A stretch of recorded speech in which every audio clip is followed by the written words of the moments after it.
Good afternoon, everyone. Good morning, good evening, depending where you're joining us from. We are exceptionally happy to welcome you to this afternoon, this 3-hour session of EcoSolve webinars.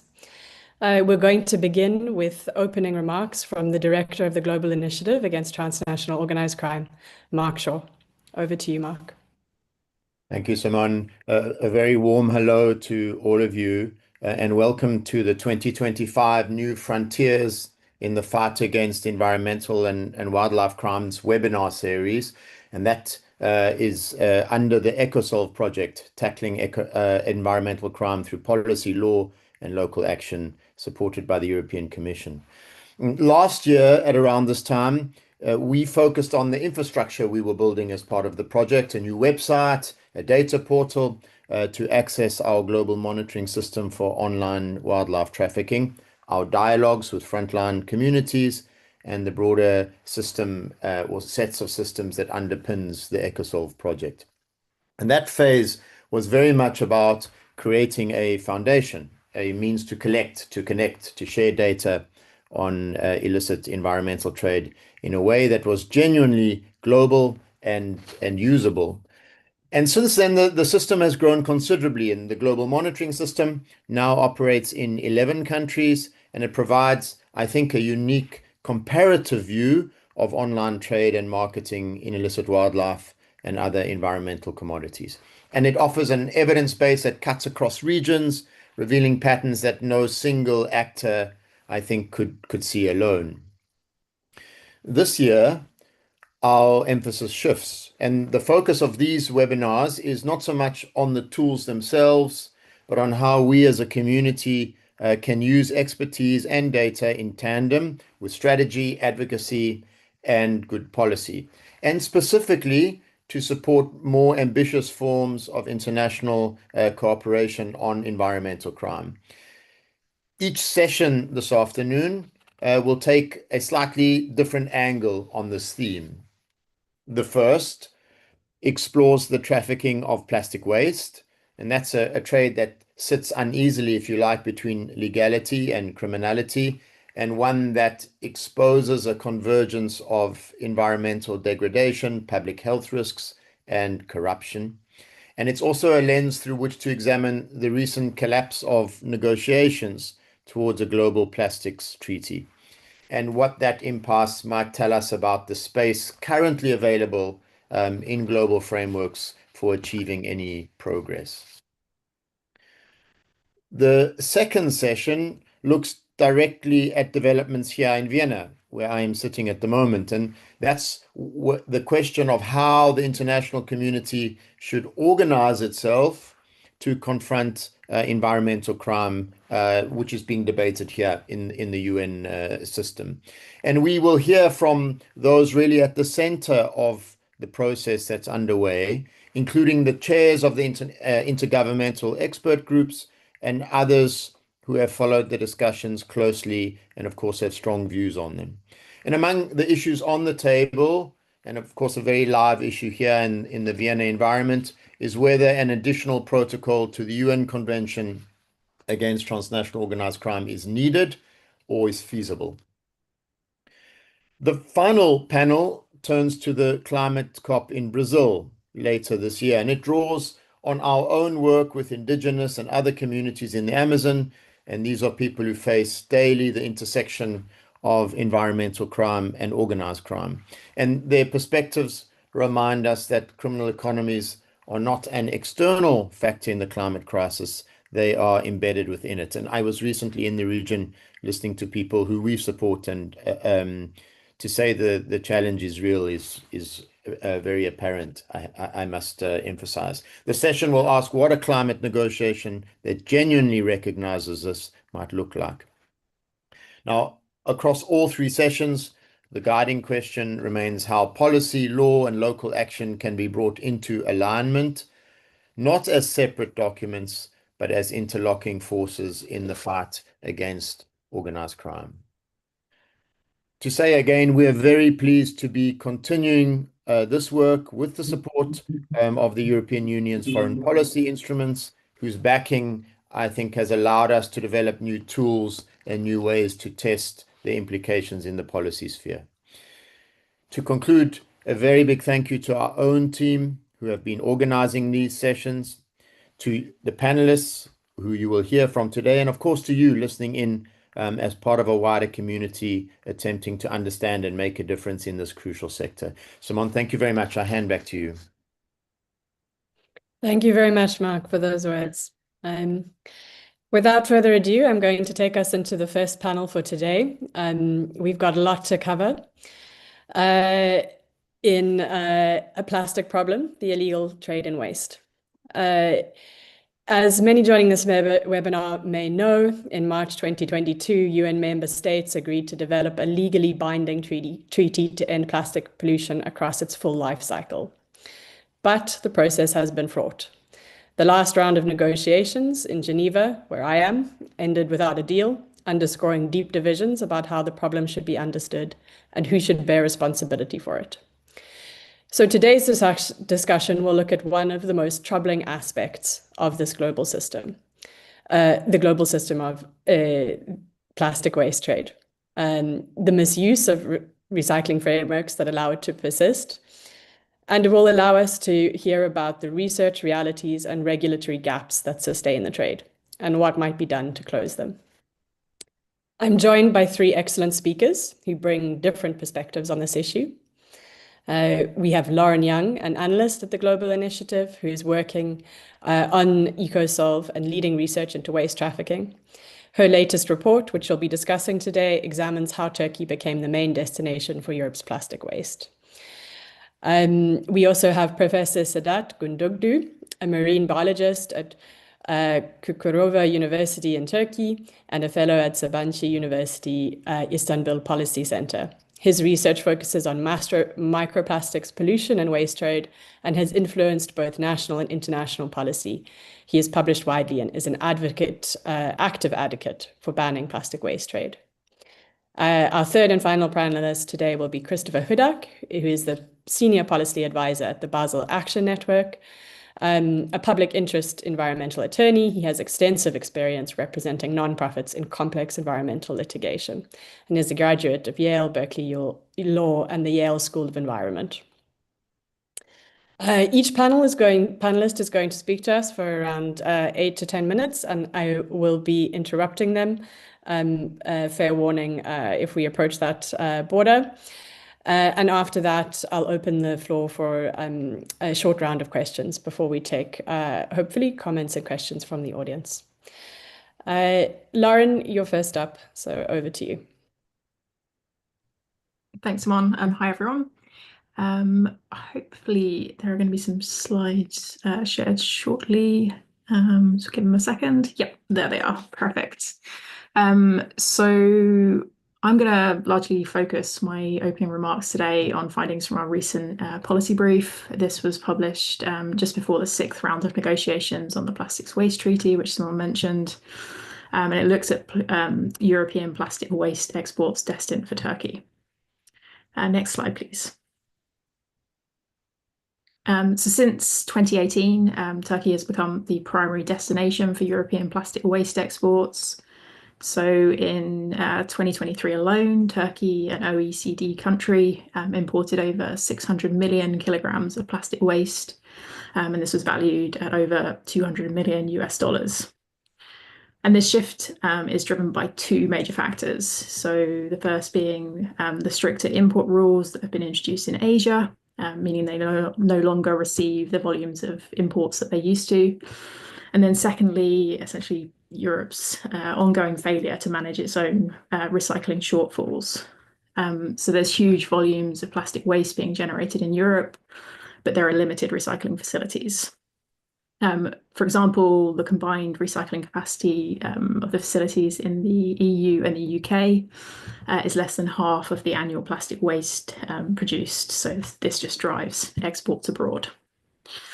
And to further complicate the situation for Turkey, as of November 2026, the export of plastic waste to non-OECD countries will be banned for a period of 2.5 years.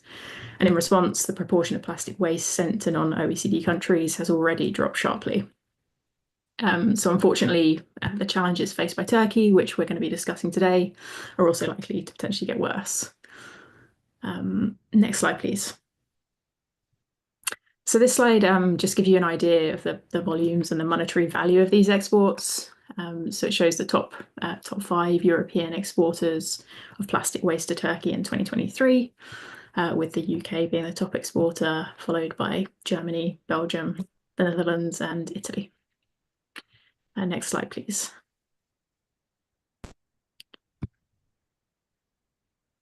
So the EU's waste shipment regulation sets out the controls for legal waste trade.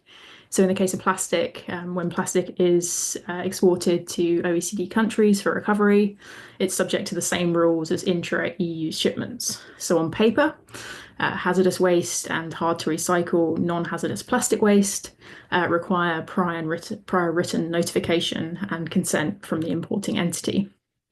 But despite these regulations, enforcement unfortunately is fragmented and under-resourced, and regulatory loopholes, weak interagency coordination, and poor data transparency allow the systems in place to be exploited.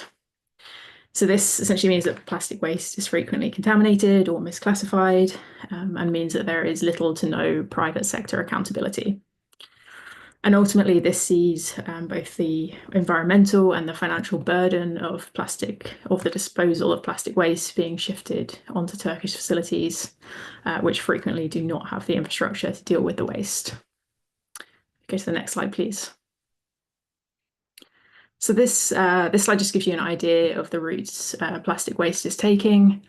So it follows a complex transport network which spans multiple countries and ports across Europe. So typically it begins its journey by road, transported by truck from across Europe to key seaports, where it's then consolidated for international shipment. And the fragmented structure of environmental enforcement across Europe, alongside regulatory blind spots, weak border checks, and poor coordination between both customs and environmental authorities, means that there's ample opportunity for regulatory evasion, deliberate misclassification, and illegal trafficking. And in some cases, as you'll see here, shipments are routed through third countries, such as Sri Lanka, to disguise their origin before final delivery to Turkey. Next slide, please. So our research found that despite most exports being labelled as clean recyclables, these shipments are frequently misclassified or contaminated with hazardous materials or improperly disposed of. So a common tactic here involves loading shipping containers with a combination of around 80% clean plastic and 20% contaminated or low-grade waste. And this process is highly organised. It sees large international corporations and waste brokers subcontract to smaller operators, blending waste types to evade detection and obscure the accountability. So, for example, one of the world's largest waste management companies is headquartered in France, and it has agreements with major European supermarket chains. I won't name them, but I'm sure many of you have shopped at them. And this company subcontracts waste processing to smaller firms, effectively obscuring the origin, the composition, and the final fate of its plastic waste.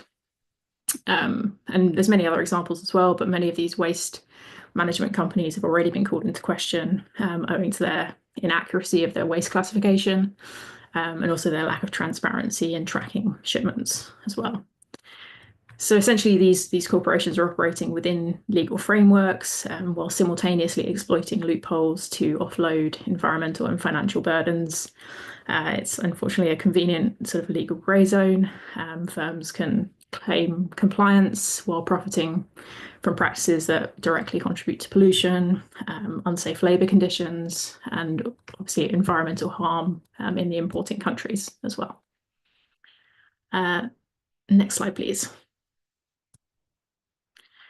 So as well as this corporate manipulation, our investigation also highlighted significant illicit activity as well.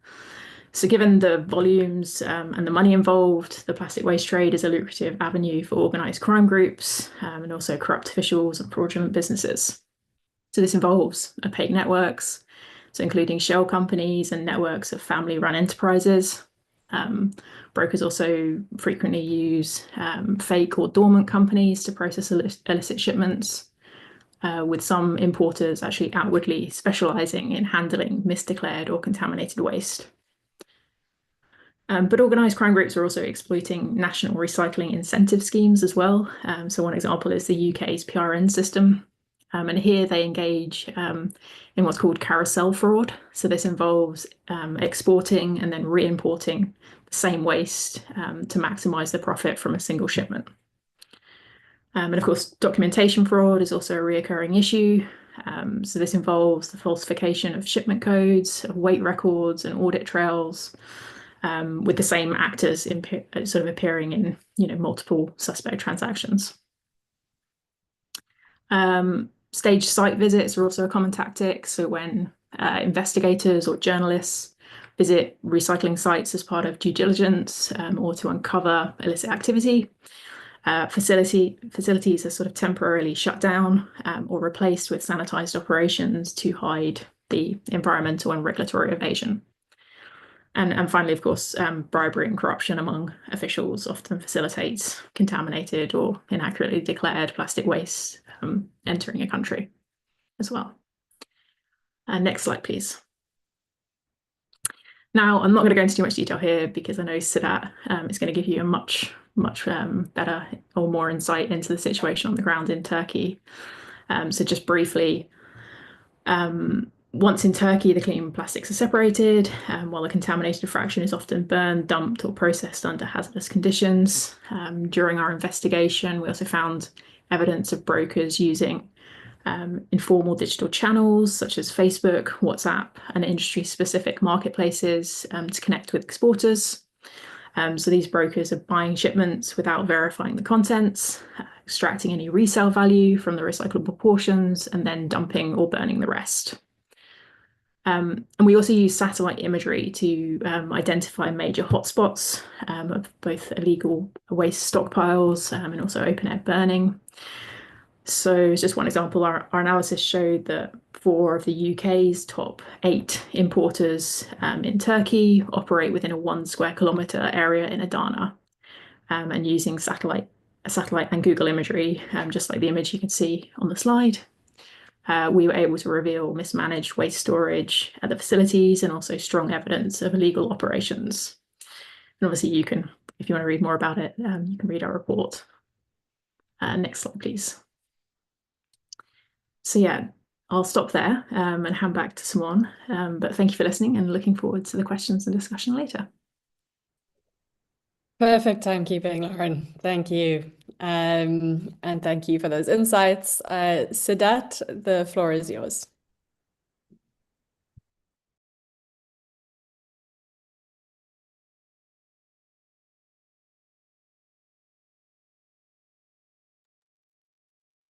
Yeah, I'm sorry, trying to open the camera and microphone.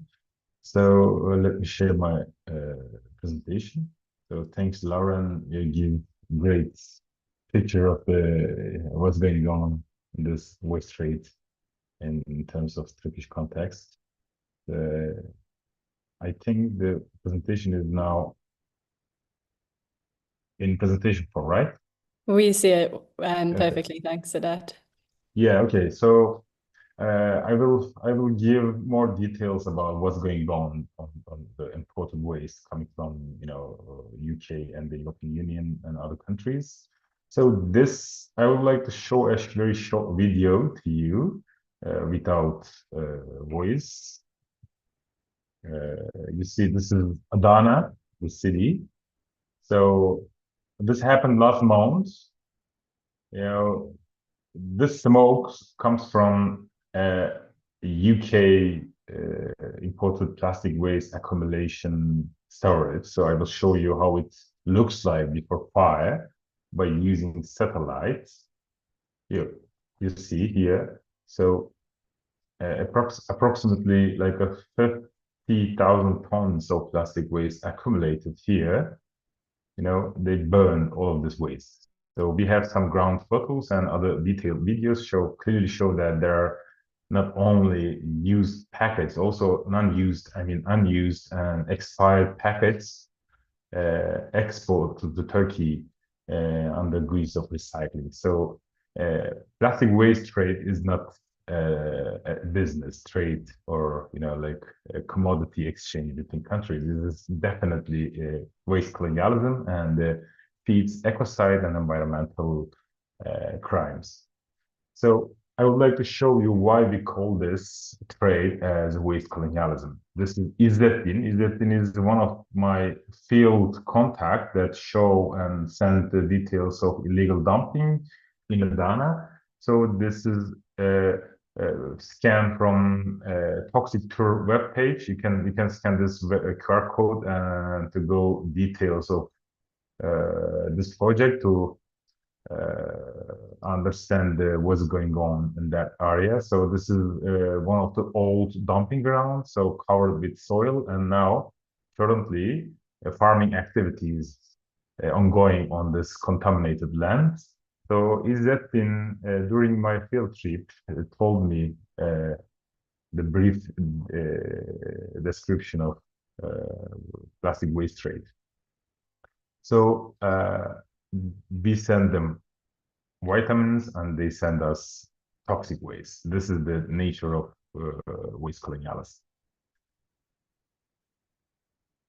And I'm not talking about the details of how Turkey became a dumping ground for European waste, but as you see, there is a volatile trend in the waste shipment to Turkey. But the main reason for that, the industry know how to adopt this legislative change and how to turn around the legislations, how to change the labels, and how to make mislabeling to send contaminated waste to Turkey. And one of the first ecocide related with this plastic waste trade is facility fires, which I showed you at the first slide.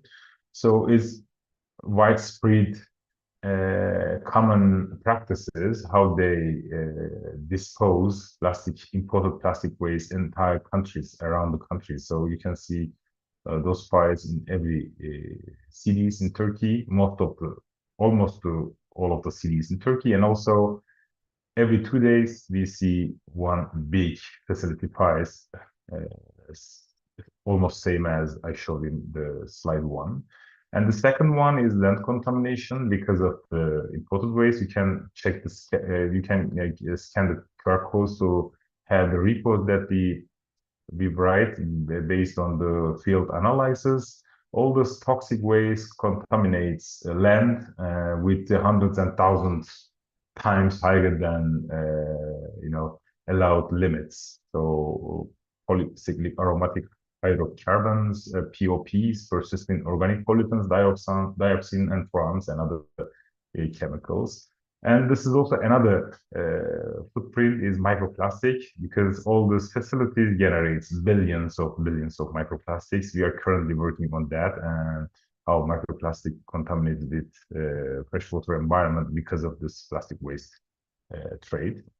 And of course, illegal dumping and local resistance against this illegal activities. This is a scan from a demonstration happened a couple of years ago. All of the local organization, they clearly stated that they don't want to be dumping ground for European Union. So do I have 4 minutes or 2 minutes? I don't know. You've got a couple of minutes left, Sadat. Okay. You're good. Okay. So if you want to get in details of this land contamination, illegal dumping, and the toxic footprint of this plastic waste trade, just scan the QR code and they have the report and they read the details. So the area that we organized the demonstration, the protest on this issue was full of plastic waste, and just before this demonstration, the area cleaned by the authorities and had to hide the cost of this and the real picture of the issue. So this is the main practices, like the company is just dumping plastic waste illegally, and then the local authorities is taking the cost of this illegal activities by public services. They use public services to clean those environments. So the polluter pays doesn't work in Turkey. And this is the weak. This is the one of the main reason of this illegal activities is like a weak enforcement and policy failure. So this is not a trade. This is policy failure because we got a ban in 2021, but only 7 days we got this ban on plastic waste, and now business as usual. Plastic waste importer continue import this toxic and hazardous plastic waste to Turkey from those other countries. Then you can have the details of this specific case about the plastic import ban by scanning this QR code. So as I said, this is not a trade. This is not a business. This is not a recycling. This is not a part of circularity or sustainability. The recycling is a part of pollution. Recycling sector is a part of this the colonialist and ecocide activities, because this is definitely not fair, because countries which even cannot handle their own waste, and they are flooding with the European waste and other countries' waste, and then this is also broken the waste management system. And as you see, this picture is other side of the fire. So the one side of the fire area is the urban side, and the other side is agricultural side. So this is just in the transition between urban and agricultural land. So you see, this is how this kind of activities affects not only the human health, also environmental health, also food security. So this is a couple of direct and indirect way the waste trade affects with human health and environmental health. Thanks for listening. I hope I stayed in my time, right? Also perfect. Overachieving panelists so far. Thank you very much for that, Sadat. It really brought home some of the impacts of this trade. Christopher, could you please take the floor and tell us a bit more about the broader picture? Thank you, Simone. My name is Christopher Hudak. I'm with Basel Action Network, a U.S. NGO that monitors the plastic waste trade and advocates against its harms. I'm going to share a bit about how these flows are happening at the global level, how they're being currently regulated, and how the Global Plastics Treaty could hopefully fix some of the gaps that are in the regulatory system right now. Next slide, please. Oh, sorry. So we saw at the global level, we saw trade, the trade in HS 3915, which is plastic waste. We saw that really drop after China stopped taking the waste. And then when the Basel amendments, plastic waste amendments came in 2020, there also was a slight drop. But unfortunately, we're seeing generally a flat line globally. This has continued to be a really big problem. Some of the top offenders here are Japan, Germany, US, Netherlands, UK, and others every day sending tons of waste to developing countries. Next slide, please. Just to put this in perspective, this is about, depending on the month, 788 shipping containers a day going to non-OECD Asian countries, Mexico, and Turkey. That's just, which is an absolutely outrageous amount. Next slide, please.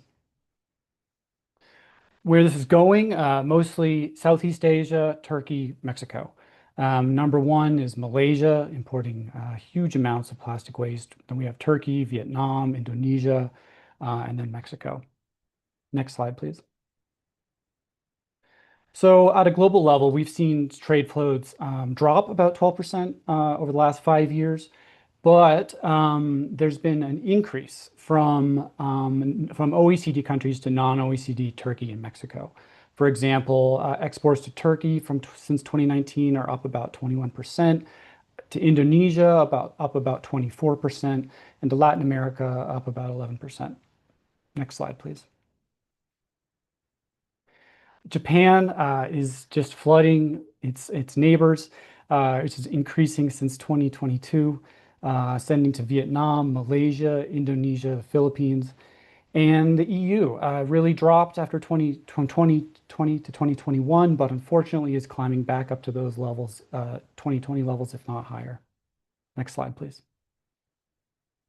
So the way that this is regulated currently, the only treaty regulating plastic waste right now is the Basel Convention.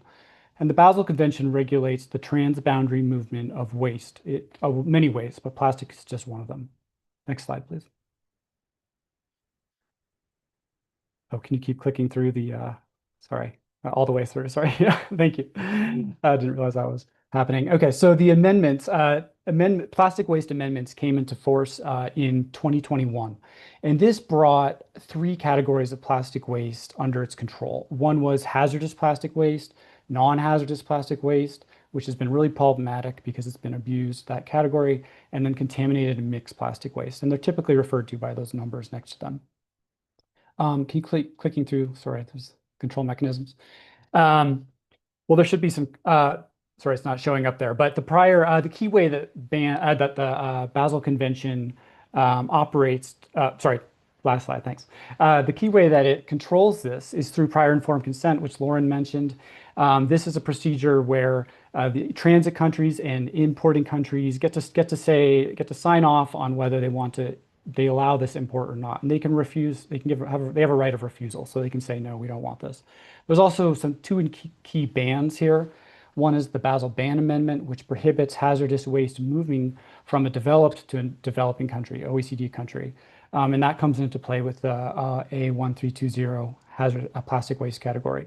EU, to their credit, added Y48 to that, so that is positive. There's also a party to non-party ban, which is critical because the US is not a party. So that means it's illegal for a Basel party to import Basel-controlled wastes from the US. Next slide, please. So this was certainly a step forward, very positive, but unfortunately, there's still some huge gaps. One of the problems is that it did it in a confusing way. It grandfathered in some old listings, which allows for some of these enormous loopholes. Things like textiles, any synthetic clothing is plastic, should be Y48. Refuse-derived fuel, tires, a lot of it's plastic, and plastic and paper waste. So this is a huge problem and a huge gap in its controls. Generally, enforcement is unfortunately spotty. It's often poor.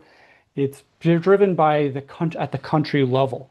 Now, really positive about Basel is it's criminal. If you violate these rules, it is a criminal violation called illegal traffic under Article 9. The problem is it's the countries themselves that are enforcing this, and there's really no global tribunal or effective mechanism for taking another country, say, to court or something like that. Next slide, please. So how does the Global Plastics Treaty fit into all this? The goal, as was mentioned, is to create a legally binding instrument on plastic pollution, encompassing the entire life cycle. No agreement was reached in Geneva, so there are pros and cons. On the negative side, there's no treaty due to petro-states, oil-producing states, calls for consensus. They said, we're not going to agree to anything. On the positive, though, a lot of countries said, no deal. We're not going to agree to a terrible treaty. EU wants chemicals in there. They want production cap in there, so that's positive. Next slide, please. There are a number of pathways to a treaty moving forward. Most likely is it's going to go to another meeting, INC 5.3. In fact, there's a meeting of the Bureau tomorrow where they're going to discuss that.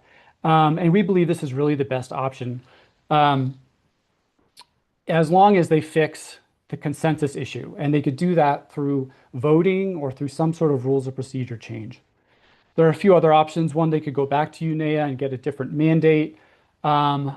We do not believe this is a positive idea.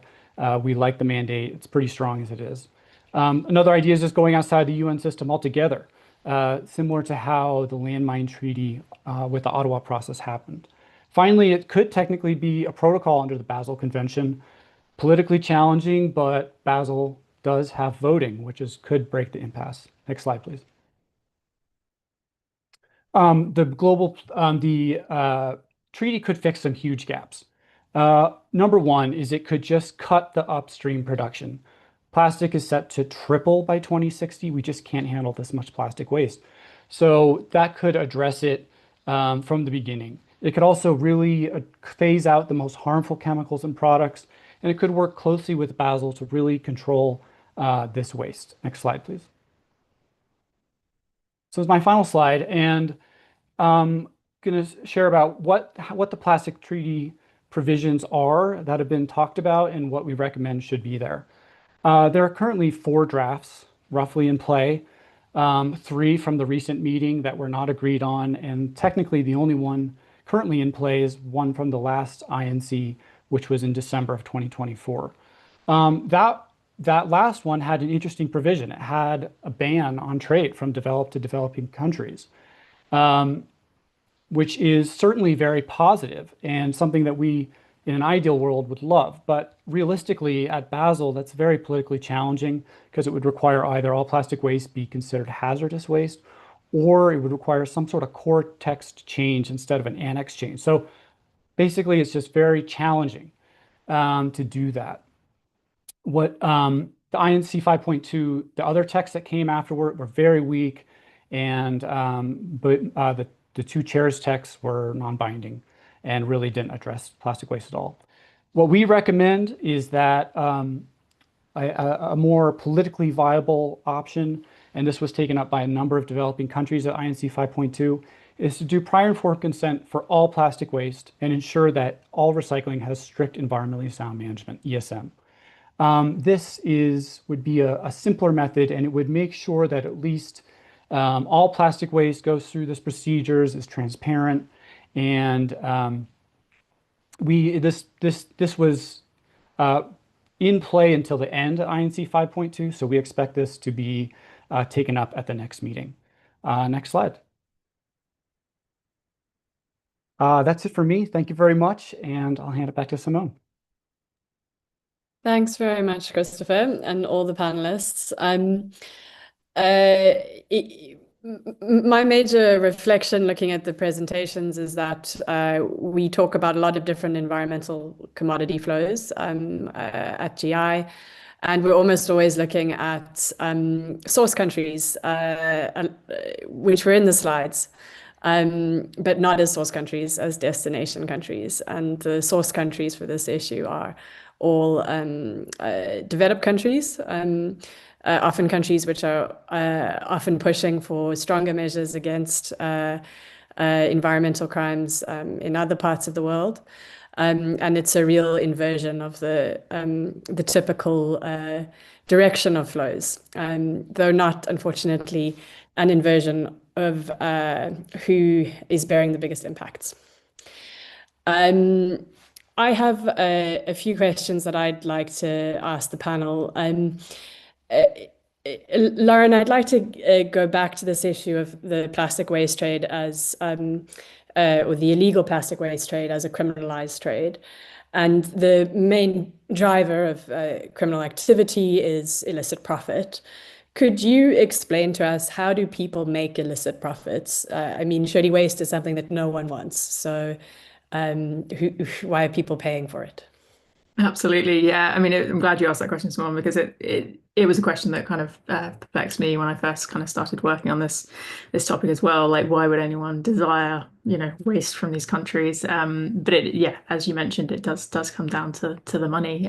So I mentioned in my presentation about the large corporations essentially needing to deal with their recyclables or their plastic waste, which they amount to huge quantities of it, and essentially they are paying other smaller brokers, smaller firms to get rid of their waste. So they have built into their their financial plans a certain proportion of their profits to deal with that waste. So they're paying for it to be taken elsewhere, essentially.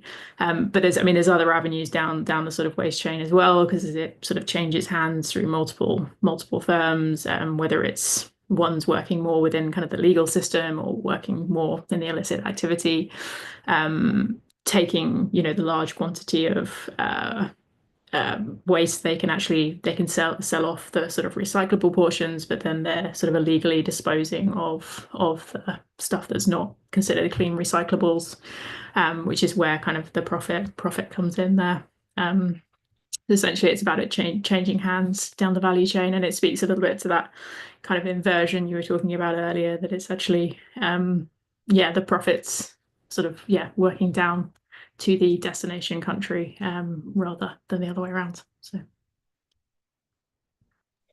thanks, Lauren. Slightly related to this, Christopher, I'd actually like to come back to you. You ended your presentation with a reflection on the international processes. You mentioned also, and it may be something that's useful just to briefly expand upon that, that Basel is quite unique as an MEA, as one that actually does criminalize some conduct. And it makes actually the types of waste regulated under Basel quite unique. So maybe if you could explain that a bit. And then you focused on, I suppose, and forgive me, this is the wrong characterization, but maybe what I would see as preventative measures for crime, right? So banning the trade, mandating better recycling facilities, prior informed consent. Is there anything else that is, could be a provision that directly tackles criminality? I'm just thinking, that whether or not we have a treaty, there'll probably be some degree still of illegal trade. And is there anything, any sort of provisions that are helpful for being able to tackle it from a criminal response? Thank you, Simone. Those are great questions. As far as illegality, like I said, it's under Article 9, they criminalize things like misdeclarations, not doing prior informed consent process correct. Generally, though, unfortunately, this has not been a very well-developed area of law. There's not a lot of case law of cases of people bringing these cases, and I think this is a really interesting area for research and should be developed. Technically, anyone involved in illegal traffic could be prosecuted. And so this is always a very powerful stick out there. And where does this go? It really hasn't been like our shipping company is liable because they bring it. These are gray area questions that I think it should really be enforced to the maximum. As far as it's looking at other provisions that should be in the treaty, there has been generally a reluctance to step what we've been hearing in the negotiations to really infringe at all on Basel. And I think that any global plastics treaty would likely leave any enforcement, heavy duty enforcement to Basel. Is most likely the way that would work itself out. But it's certainly, if they could clarify what would qualify as illegal traffic, that would certainly be wonderful. Right now, we just have pretty general descriptions in the text without a lot of case law. Thanks. Thanks, Christopher. So still actually a lot of scope even to explore how Basel could be used in firming up a better response to criminality across, I suppose, multiple waste streams. Absolutely. Okay, very interesting. Sadat, I wonder if we could come back to this question of sort of the destination countries. There have been some questions in the chat. There's one here about, again, this question of have we heard from the horse's mouth that people in developing countries get paid to take in waste from developed countries? And is it not just hearsay? And so I would like to roll that into a question, which is, firstly, how are you researching this in Turkey? And then how do you see it also having an interplay with Turkey's own management of waste? Yeah, thanks for this question. This is one of the very common questions that I have during this kind of presentation, because in the ideal world, the recycling and reusing these materials after recycle.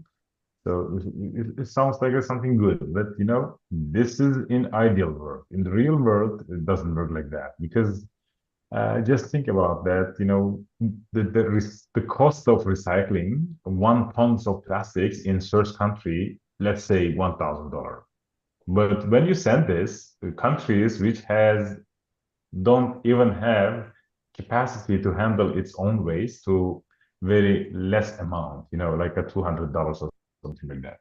So still the senders and the exporters gets profit on that, because they don't have to pay the $800 anymore. So they can put the numbers in their recycling agenda, and then they don't have any problem with that waste anymore. So because this is not they send it to other countries.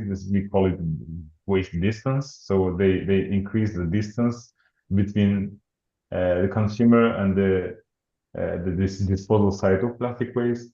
But the countries which receive this waste, they don't really recycling this plastic waste, because the material itself physically not really recyclable, because plastic, it's the nature of plastics, because plastic designed in the 1950.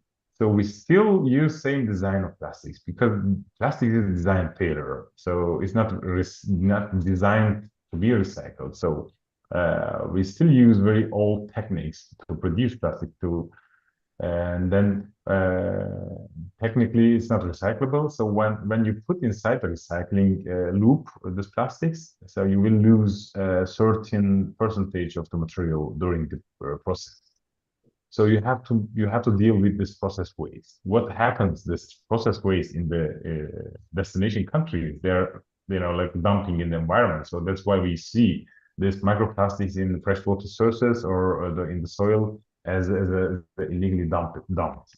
So we can simply say the claim is that recycling plastic waste help us to reuse materials and reduce virgin plastic production. But in practice, it's about avoiding costs. Recycling plastic in global north is expensive due to its strict health and safety and environmental laws, and they don't want to take this cost, and that's why they send this plastic waste, which the country they don't have proper regulations to regulate plastic recycling. So this is what we see in Turkey. This is also hinder local waste management system, because a country which has a certain capacity for recycling, but when they receive plastic waste from other countries, it means that the capacity will occupy with the imported waste, not the local waste, not the domestic waste. So we will see all this domestic waste in the landfill, in coastal and in the environment, in coastal areas and environment. So this makes Turkish coast one of the most polluted coasts in entire Mediterranean Sea. Thanks for that. So there's a real displacement as the imports rise, additional they're using the same facilities, generally not new facilities that are built for the imports. Yeah. Yeah. Can see how that would generate a problem. Lauren, I'd like to ask you maybe this question about how does one research sort of the illegal trade. Maybe you could talk about some of the methodologies that we used in the report, or that fed into data sources that fed in. Yep, absolutely. Yeah, I mean, it depends on kind of which angles specifically you want to look at. I mean, in terms of I guess the kind of broader picture of the illicit activity and the trade networks, I mean, primarily it would be primary interviews with informants.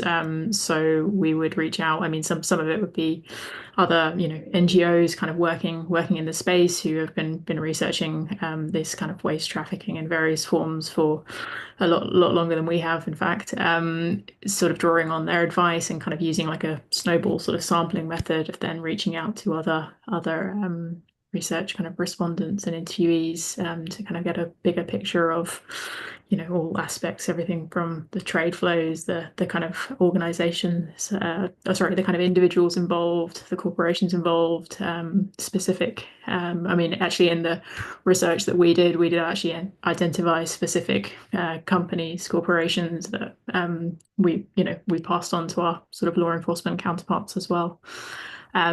But obviously, if you're looking more, I mean, we also mentioned, and I mentioned in the presentation about looking at online trafficking of plastic waste as well. So we've actually got an element now of the global monitoring system as well, which is actually looking at the trade of online waste, not just plastics, but others as well, monitoring kind of what's occurring online. So just with open source intelligence techniques, looking at that. And as I mentioned in the report as well, looking using kind of, and Sadat mentioned as well about using sort of satellite and Google imagery, you know, that can be really, really insightful and a sort of an open source again of available information to draw on as a researcher.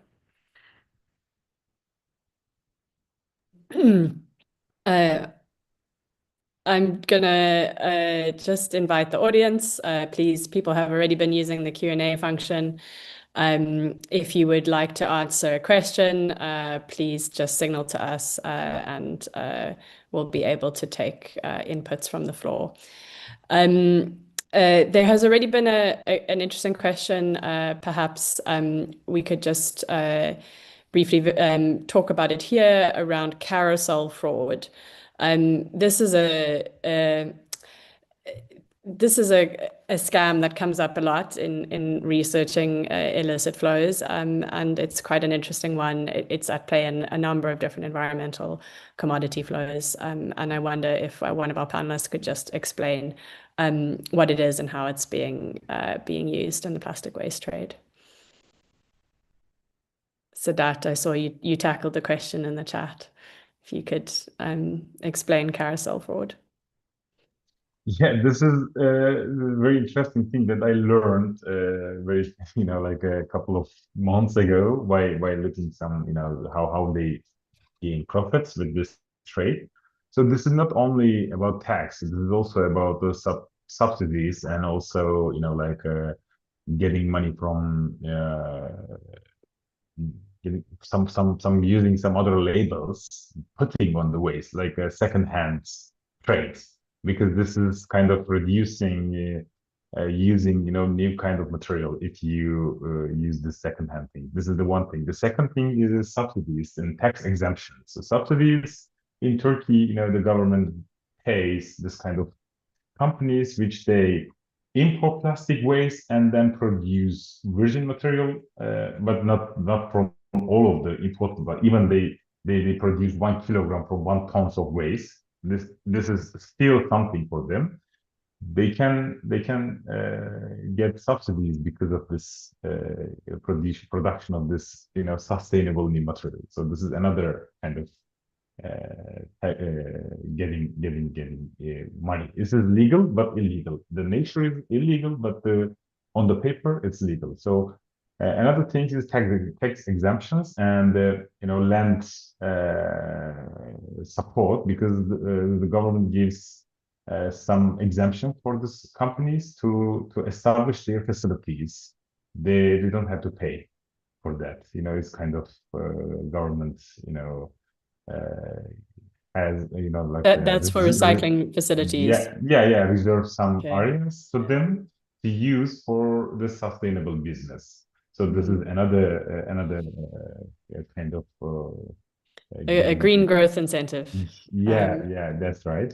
And also tax exemption. If you export anything produced from the waste, you will get some tax kind of reimbursement of your paid tax. So it will make your business with zero tax. As a worker, as a like a salary worker, I have to pay taxes even I get one single penny from the my employment. But those companies, those company owners, they don't have to pay taxes because they have people in the illicit economy are very, very good at manipulating all of these mechanisms, aren't they? Yeah. Lauren, is there anything that you wanted to come in on carousel fraud and that question? No, I think Siddharth's probably covered it quite well, but I think it's just that I mean it's something that I know there's quite strong evidence of it in the UK's PRN system here, and there's quite obvious examples which other research sort of institutes have looked into of the same kind of shipments being exported and then re-imported multiple times with the same kind of corporations and individuals involved. But it's an area that enforcement is not really looking at. People aren't really using the data to kind of identify this kind of fraud. So it's certainly an area I think that needs greater attention.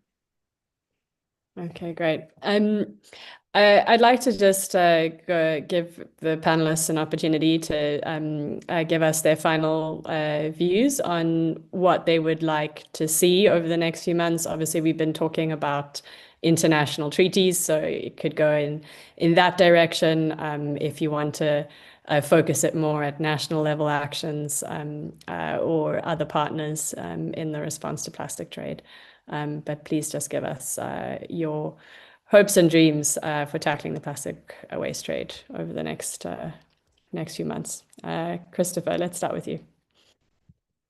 Thank you, Simone. I would love to see a plastics treaty next meeting be set, and with some clear guidelines on how they're going to address the problems with the last meeting. So either through voting or some other method to really break this consensus and deal with these problems once and for all. Thank you.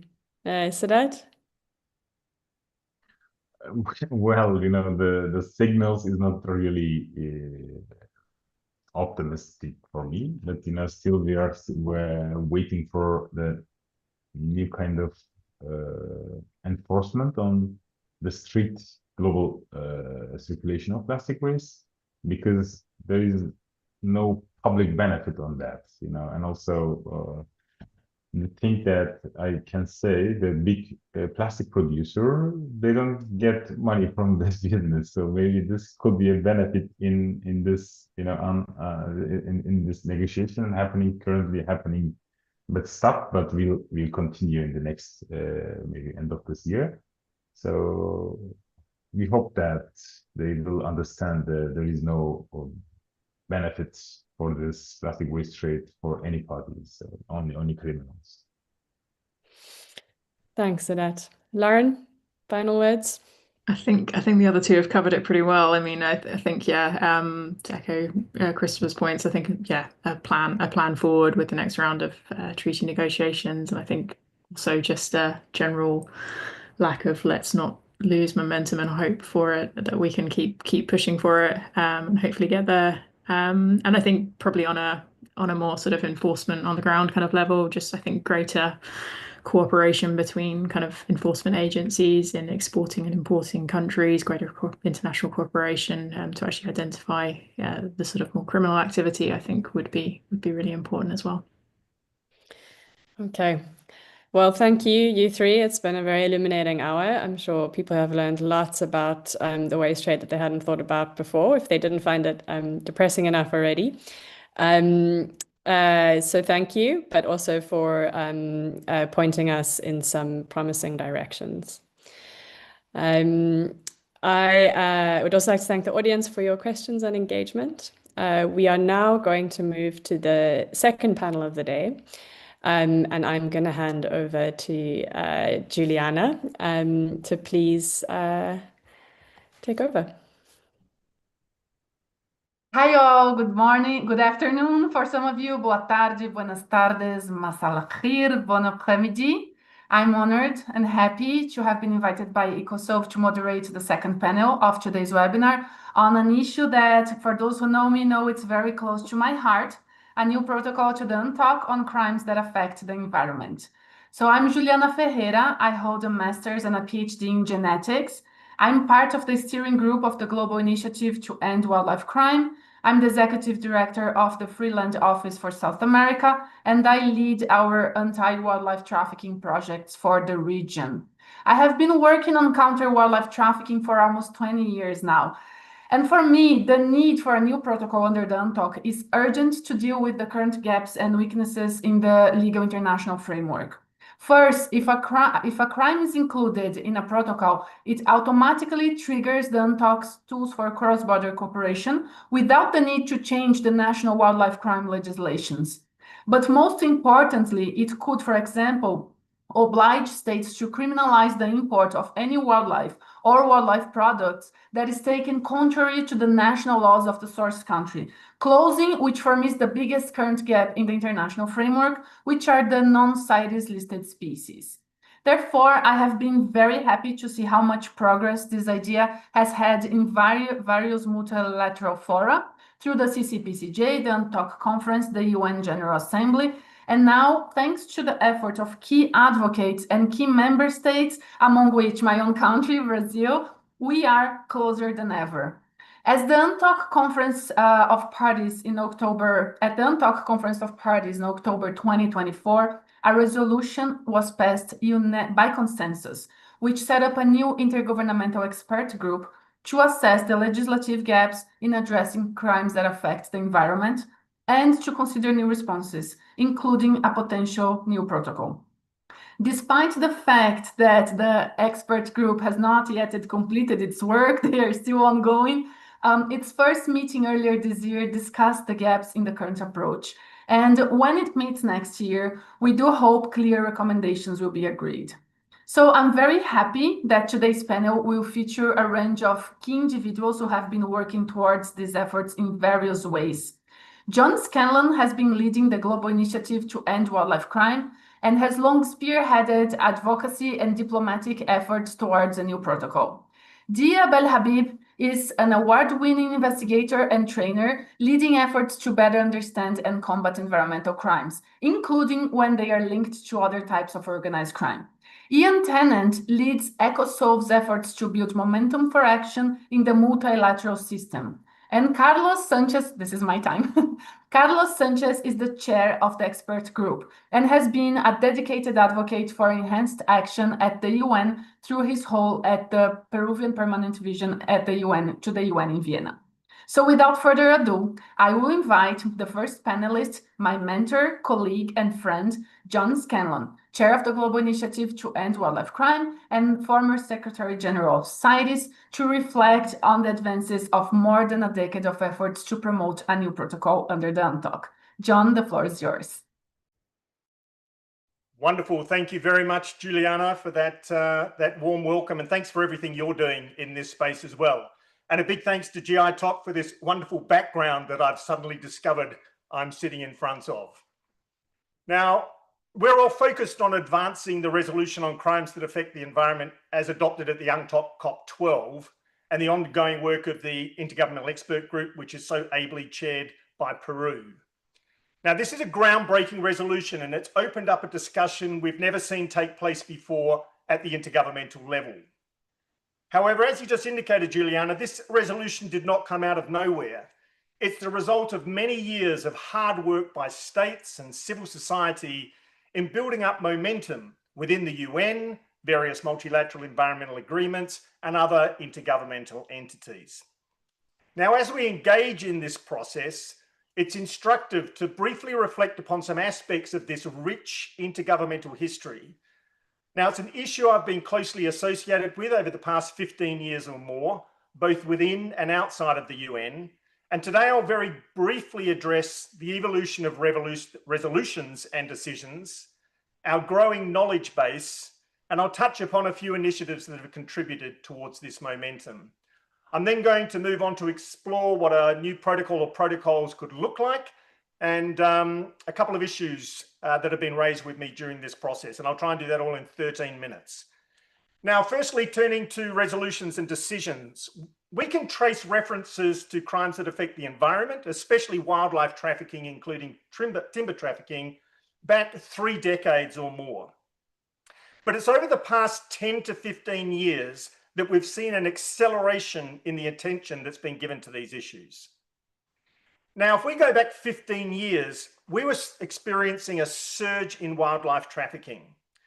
And I think it's fair to say that the intense level of attention that was given to tackling wildlife trafficking, including timber, is what helped to spur an intergovernmental discussion on a wider range of crimes that affect the environment, including as they relate to metals, minerals, and waste, and to a lesser extent, fish. Now, over this time, we've seen resolutions and decisions adopted on crimes that affect the environment or specific crimes falling under that umbrella by the UN General Assembly, the Security Council, UN Crime Congress, GI-TOC, the CPCPJ or the Crime Commission, UN Environment Programme, the UNCTOC, the UNCAC, as well as by intergovernmental organisations outside of the UN, by parties to multilateral environmental agreements. We've also seen it addressed in fora like the G7 and the G20 and the Financial Action Task Force. So there is a whole lot that has been happening over this period of time. And just this week, there was a motion adopted by IUCN at its members' assembly. The current presidency of the G20 is including crimes that affect the environment as one of its priority issues. And the UN Environmental Assembly has a decision before it for consideration at UNEA 7 in December. Now, I'm not going to have time to trace that rich history. However, we can identify a few milestones along the way that have helped drive this discussion. The UN General Assembly adopted its first ever comprehensive resolution on tackling illicit trafficking in wildlife back in June 2015, and it's adopted another one every 2 years since, as well as its first comprehensive resolution on preventing and combating crimes that affect the environment back in December 2021. The CPCPJ, or the Crime Commission, has been very active in this space for a long time, but it's perhaps the resolution adopted in May 2022 on strengthening the international legal framework on wildlife trafficking that stands out. Of course, we're talking about the UNCTOC decision from COP12 today that was put forward by Brazil, France, and Peru. And we have the Crime Commission resolution from May of this year submitted by Brazil that's dealing with a number of crimes that affect the environment. It's been adopted by GI-TOC and it's now with the UNGA. So there's a whole lot there. But we tend to focus on the UN and the UN decisions, but there's a whole lot of non-UN intergovernmental entities and multilateral environmental agreements that have been very active over the years in this space, especially Interpol, the Basel Convention, and CITES, the convention that regulates wildlife trade. Now, what you might know is that Interpol actually set up a working party on environmental crime and a wildlife crime working group way back in 1992. And in 2010, following an address I made to the Interpol General Assembly when I was Secretary General of CITES, Interpol adopted by consensus a resolution on environmental crime, that was the terminology used, which established its environmental crime program. Now, CITES has a large body of resolutions. It created the International Consortium on Combating Wildlife Crime in 2010. The Basel Convention has a wide body of resolutions on what it calls illegal traffic. And maybe these conventions have been most active here because they include obligations to penalise or criminalise violations of the conventions. Now, I'd like to just say a little bit more about the 2022 UN Crime Commission Convention that I referred to earlier on strengthening the international legal framework for combating wildlife trafficking. Now, following outreach from the Global Initiative to End Wildlife Crime, in 2021 and 2022, the presidents of Angola, Costa Rica, Gabon, and Malawi all called for a new protocol on tackling wildlife trafficking. And in 2022, it was Angola, Kenya, and Peru that took the resolution I referred to the Crime Commission. It was adopted by consensus. Now, this resolution was a major turning point. Why? Well, because it was the first time ever that a UN resolution mentioned a new global agreement, taking the form of a protocol, on tackling crimes that affect the environment, in particular, illicit wildlife trafficking. And the resolution launched an intergovernmental process to explore the possibility of creating such an agreement. Now, more than half of the respondents to that process had a positive view about the potential of an additional protocol to the UNCTOC, but some expressed the view that the scope of a possible additional protocol should be extended to include other crimes that affect the environment. And that's led us to where we are today, with the UNCTOC resolution on crimes that affect the environment that is now being acted upon. So with all this body of resolutions and decisions, what's the definition of crimes that affect the environment? Well, none of these decisions or resolutions or processes seek to define crimes that affect the environment. And it's a term that does not require definition. It is used more as an umbrella term. There is a spectrum of crimes that are seen as falling underneath that umbrella. Some are transnational in nature, others are more domestic. The list is not agreed, nor is it exhaustive, but we can compile a list of crimes that it could cover, some of which may fall within the scope of a protocol and others that may not. Now, moving to our improving knowledge base, this growing intergovernmental attention given to crimes that affect the environment reflects a growing awareness of the industrial scale, organised and transnational nature, and severe economic, environmental and social impacts of these crimes. Now, we didn't have this knowledge base 15 years back, but over this period of time, we've seen technical reports issued by the UN Office of Drugs and Crime, Interpol, UNEP, the World Bank, International Consortium on Combating Wildlife Crime, Financial Action Task Force, civil society organisations, etc. Now, there are too many to mention, but today what we have is World Wildlife Crime reports starting in 2016. We have a World Bank report of 2019 on illegal logging, fishing and wildlife trade. We have the UNODC Global Analysis on Crimes that Affect the Environment with many more specific publications. We have the Financial Action Task Force reports of 2020 and 2021 on wildlife trafficking and environmental crime. We didn't have that 15 years ago, but this has spurred a lot more attention and awareness and resolutions and decisions on this topic. We've also seen the influence of other high-profile events and initiatives. Now, there are way too many at the global and regional level to refer to in the time I have. But one that perhaps stands out was the London Conference on Illegal Wildlife Trade of 2014 and the follow-up events, and a serious attempt to engage with the private sector, notably through the Transport and Financial Action Task Forces established by United for Wildlife. And then, of course, we have the extraordinary work of the GI-TOC. So there's a lot of initiatives there that have all added to the momentum. So what have we got overall? There's a growing body of resolutions and decisions we can trace back a long way. These are based on an improving knowledge base and many supportive global and regional initiatives. And this has all helped build a growing momentum for enhancing international and national efforts to tackle these crimes. But it was the intergovernmental discussion around a new protocol is something that's relatively new.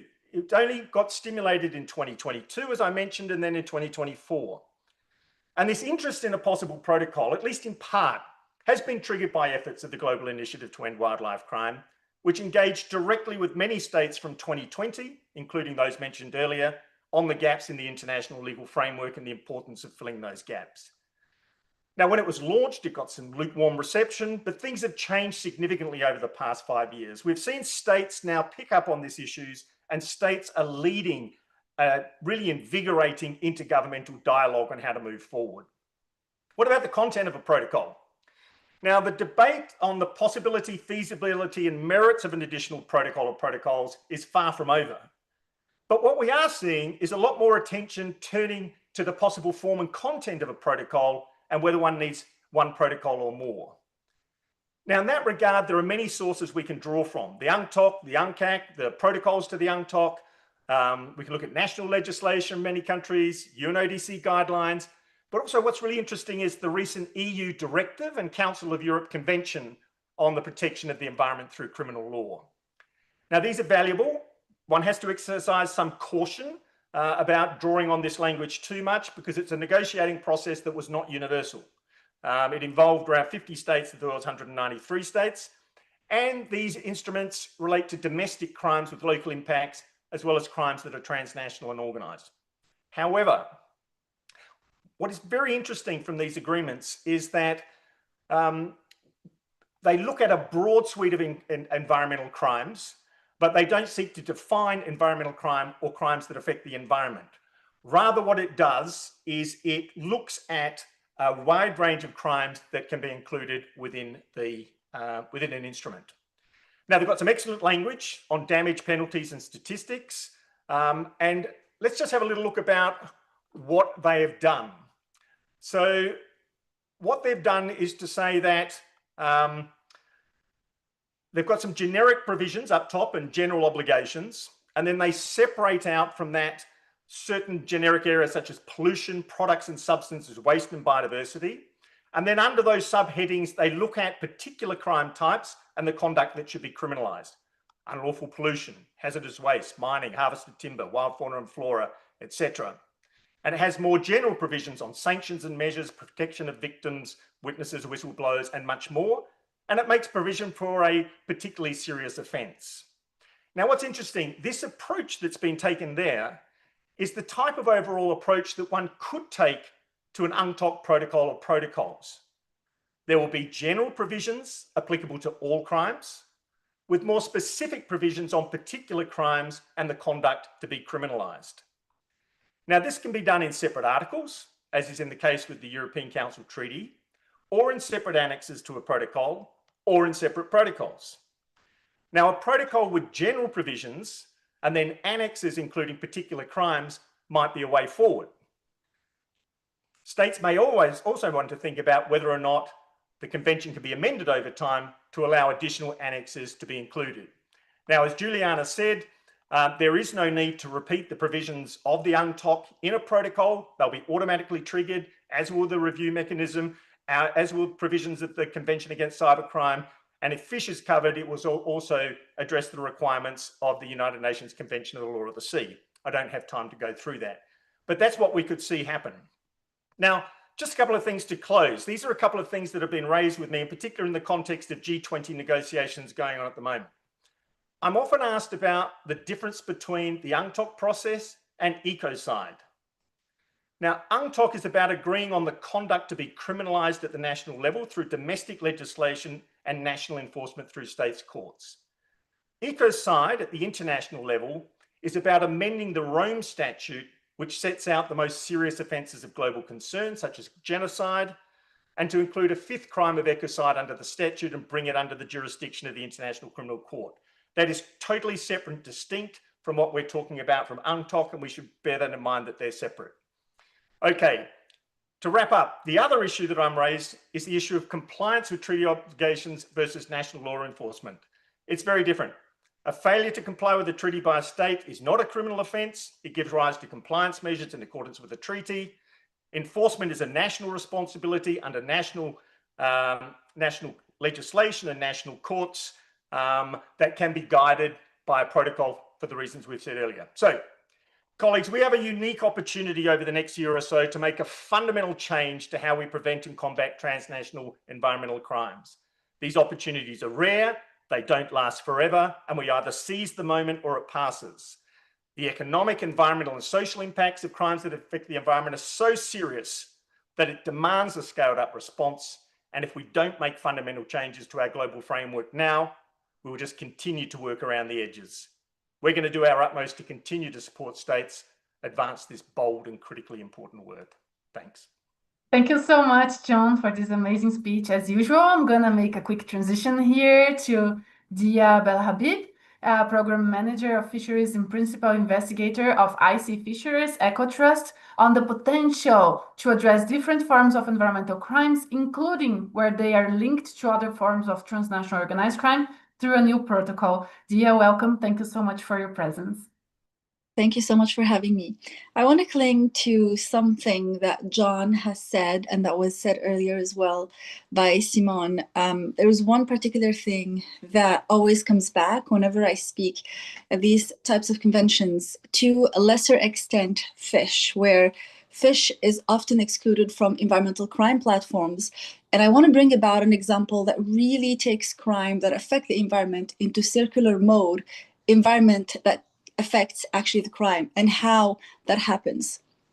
So we, and by we, I mean not only us here, but oftentimes policymakers, UN decisions, and so on, we often undermine the nature of the crime when it comes to the non-iconic nature of the species that it targets. And this results in less funding, less targeting by legal international platforms, and less focus on enforcement budgets and enforcement itself. So this is why I wanted to bring a domestic crime that is transnational, organized, and has severe consequences both on human life and the environment. And I know that this is a bit contradictory, but this is a very localized crime. This is a species that is only known to be endemic to a particular region, and I wanted to actually talk about it today. This is a case that illustrates how also a little fish, just a little, not even very pretty fish, can actually bring a bank down. I mean, potentially. So initially, I wanted to address this particular topic and how dirty supply chains could be simply illustrating my speech with an example of illegal fishing in Senegal and how big vertically integrated companies take advantage of legal legit financial networks to launder their illicit catches, which makes it extremely difficult to actually contain this form of illegal activity into a United Nations decision, for example. But I thought, why make it simple when it could be actually much more complicated? And I wanted to give an example that was really complex, not to understand, but in terms of practicality, so we could understand how these platforms could include such stories, if you will. So here comes the fish bladder story.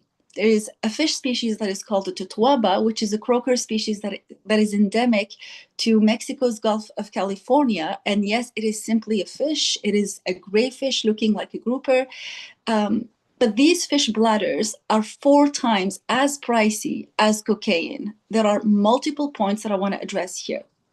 The first one is how environmental crime leads to ecological degradation, which we all know about, but which in turn actually increases price premiums.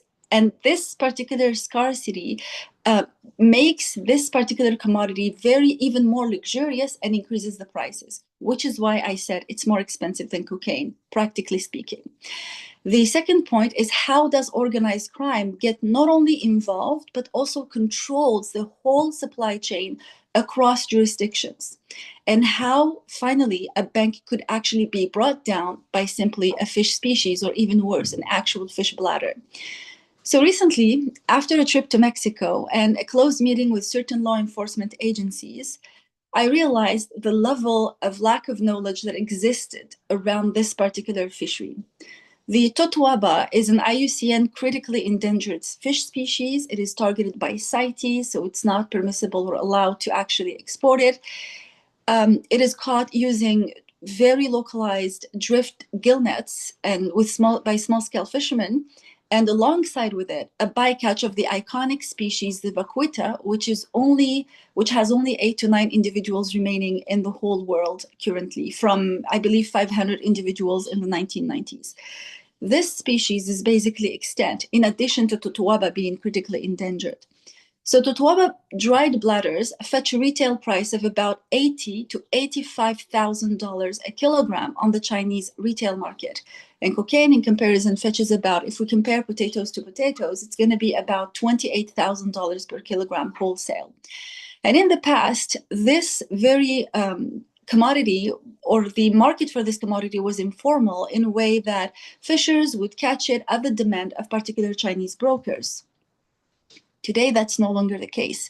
So today, those brokers have become intermediaries between the Sinaloa cartel, which took over. It didn't only take over, the cartel did not only take over the particular fishery or the particular collection of the product, it literally brings fishermen, it imports fishermen into the fishery, it controls, it buys licenses, buys quota, etc. It completely took over the fishery and other adjacent fisheries, and the buyers, which are now literally all over the world. So they have been buying this particular product, used to be concentrated in China. Today, it's all over the world, wherever the Chinese diaspora is present, because it's a culturally important species or culturally important delicacy, and it's believed to have lots of benefits, especially for pregnant women.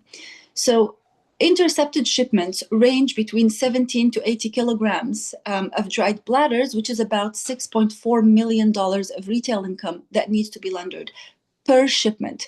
So this tells us the story of how can this money be laundered? Where does environmental crime actually gets involved?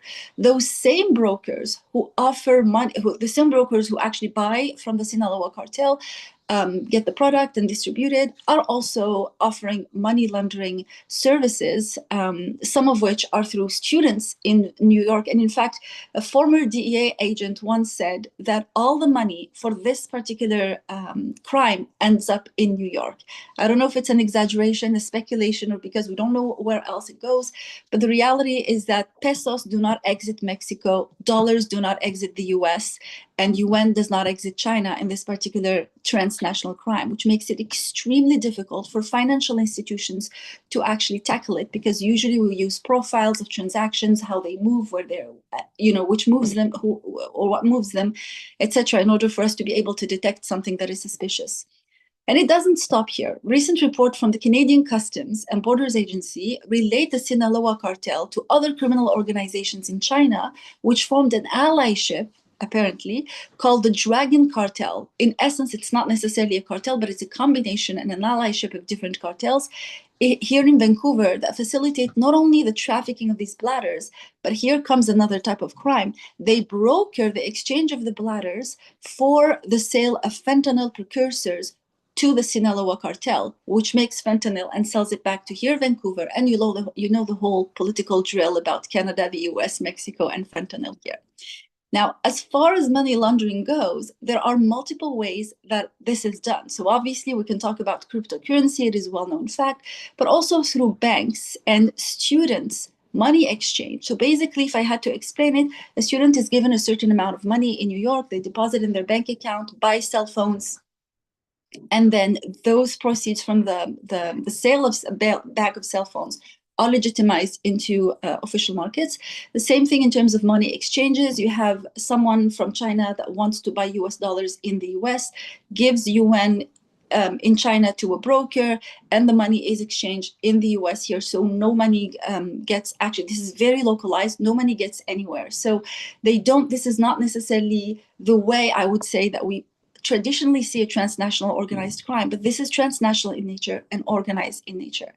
So the transport also is so convoluted that it's almost impossible for law enforcement to actually see it, because again, it's using the same transport techniques and the same legitimate markets. It uses HS codes and export codes that are very legitimate as well. So it's practically impossible to detect it unless you have prior intel. So how can banks actually detect it? And why did I say that banks could be brought down by a fish? It does not matter at the end of the day what commodity is being funded, what commodity for which the money is being laundered. The reality is who does it, which in this particular case is a cartel or a number of cartels. And what happens is that if banks get caught with this, the fines are going to be, as we saw very recently with TD, with HSBC, and so on, the Danske Bank in Denmark, etc. It's going to be billions and billions of dollars in fines and another billions of dollars in terms of market cap losses. So it does start in the Gulf of Mexico. It ends up everywhere around the world. And this is transnational in nature, although the money that is being laundered, the money that is being transferred is very local in nature. Only the goods actually move transnationally, whereas the fishery is local. I wanted to give you this particular example to see how convoluted environmental crime and how circular it becomes, and how even when it's localized and domestic still ends up being transnational in nature. I could bring about multiple examples from other sectors as well, but I wanted to focus on this one because to me, it's very iconic, but it's also not very well known. Thank you. Thank you so much, Dia. Now you watched your time perfectly. Always a pleasure to hear you and listen to your amazing expertise. And I'm very interested in the Totoaba case as well. So thank you so much for this. Now let's move forward and let's invite Ian Tennant, one of our hosts from GI-TOC, who is going to present findings from the GI-TOC's recent report on the fourth protocol, including priority recommendations for the Intergovernmental Expert Group for improving coherence and ambition in tackling environmental crime. Ian, the floor is yours. Thank you very much, Juliana, and thank you to everybody who's spoken so far on this really interesting webinar. I think we're about halfway through now. I think we've already heard on this panel and about the efforts that have been made to push for a new protocol. And we've also heard on this panel, but also on the previous panel, about the harms and interconnections of various forms of environmental crimes. And we at the GI-TOC, through the EcoSolve project, have really tried to invest in the multilateral response to environmental crimes for three reasons. Firstly, the growing urgency of the harms and diversification of crimes that affect the environment, And just to explain, this phrase is a term that has become the accepted term at the UN, so I will use that term in my remarks. Secondly, we believe there's been a lack of coordinated or cohesive impact on these crimes, despite the wide range of international instruments that are already in existence. And this is actually in common with our analysis of other types of transnational organized crime as well, so it's not just a phenomenon that's related to environmental crime. But thirdly, and John said the same thing, but the opportunities for progress have emerged, primarily through the process to elaborate international criminal law, through a new protocol. And we do believe that there is now a strong multi-stakeholder community that is emerging and pushing for change. And that's why over the last year and a half, GI-TOC through EcoSolve has undertaken a range of activities to bring diverse stakeholders together, to gather their perspectives, and to forge a common vision and a sense of momentum towards change, building on a long history of efforts that have been undertaken, including by John, as he outlined, at the End Wildlife Crime Global Initiative, but also many other states and other individuals and organizations. The initiatives that we have taken in the most recent period have included a series of multi-stakeholder dialogues on multilateral responses to crimes that affect the environment, featuring governments, civil society, UN officials, academia, and to some extent the private sector. We had 2 virtual dialogues, one in the summer of 2024 and one early 2025. And this was followed by a physical conference in Paris, organized in partnership with the government of France and the EU in April 2025. At that conference, more than 100 leading global experts, it was clear that the status quo wasn't working, and there was and continues to be a growing appetite and indeed demand for enhanced action from the multilateral system. And this reflects action that was and has since been taken through the UN and other international and regional processes. All of us on this panel today were present in Paris earlier this year and have been engaged in multilateral processes in other ways. For this panel today, we are focusing on the new protocol as a key opportunity for progress, which is gaining momentum. I'd just like to say that on the screen, if you have a QR, if you have the ability to scan the QR codes, you can see on the right the report that I'm just about to present, and on the left the conference report of the conference in dialogue, the conference report of the dialogue in Paris.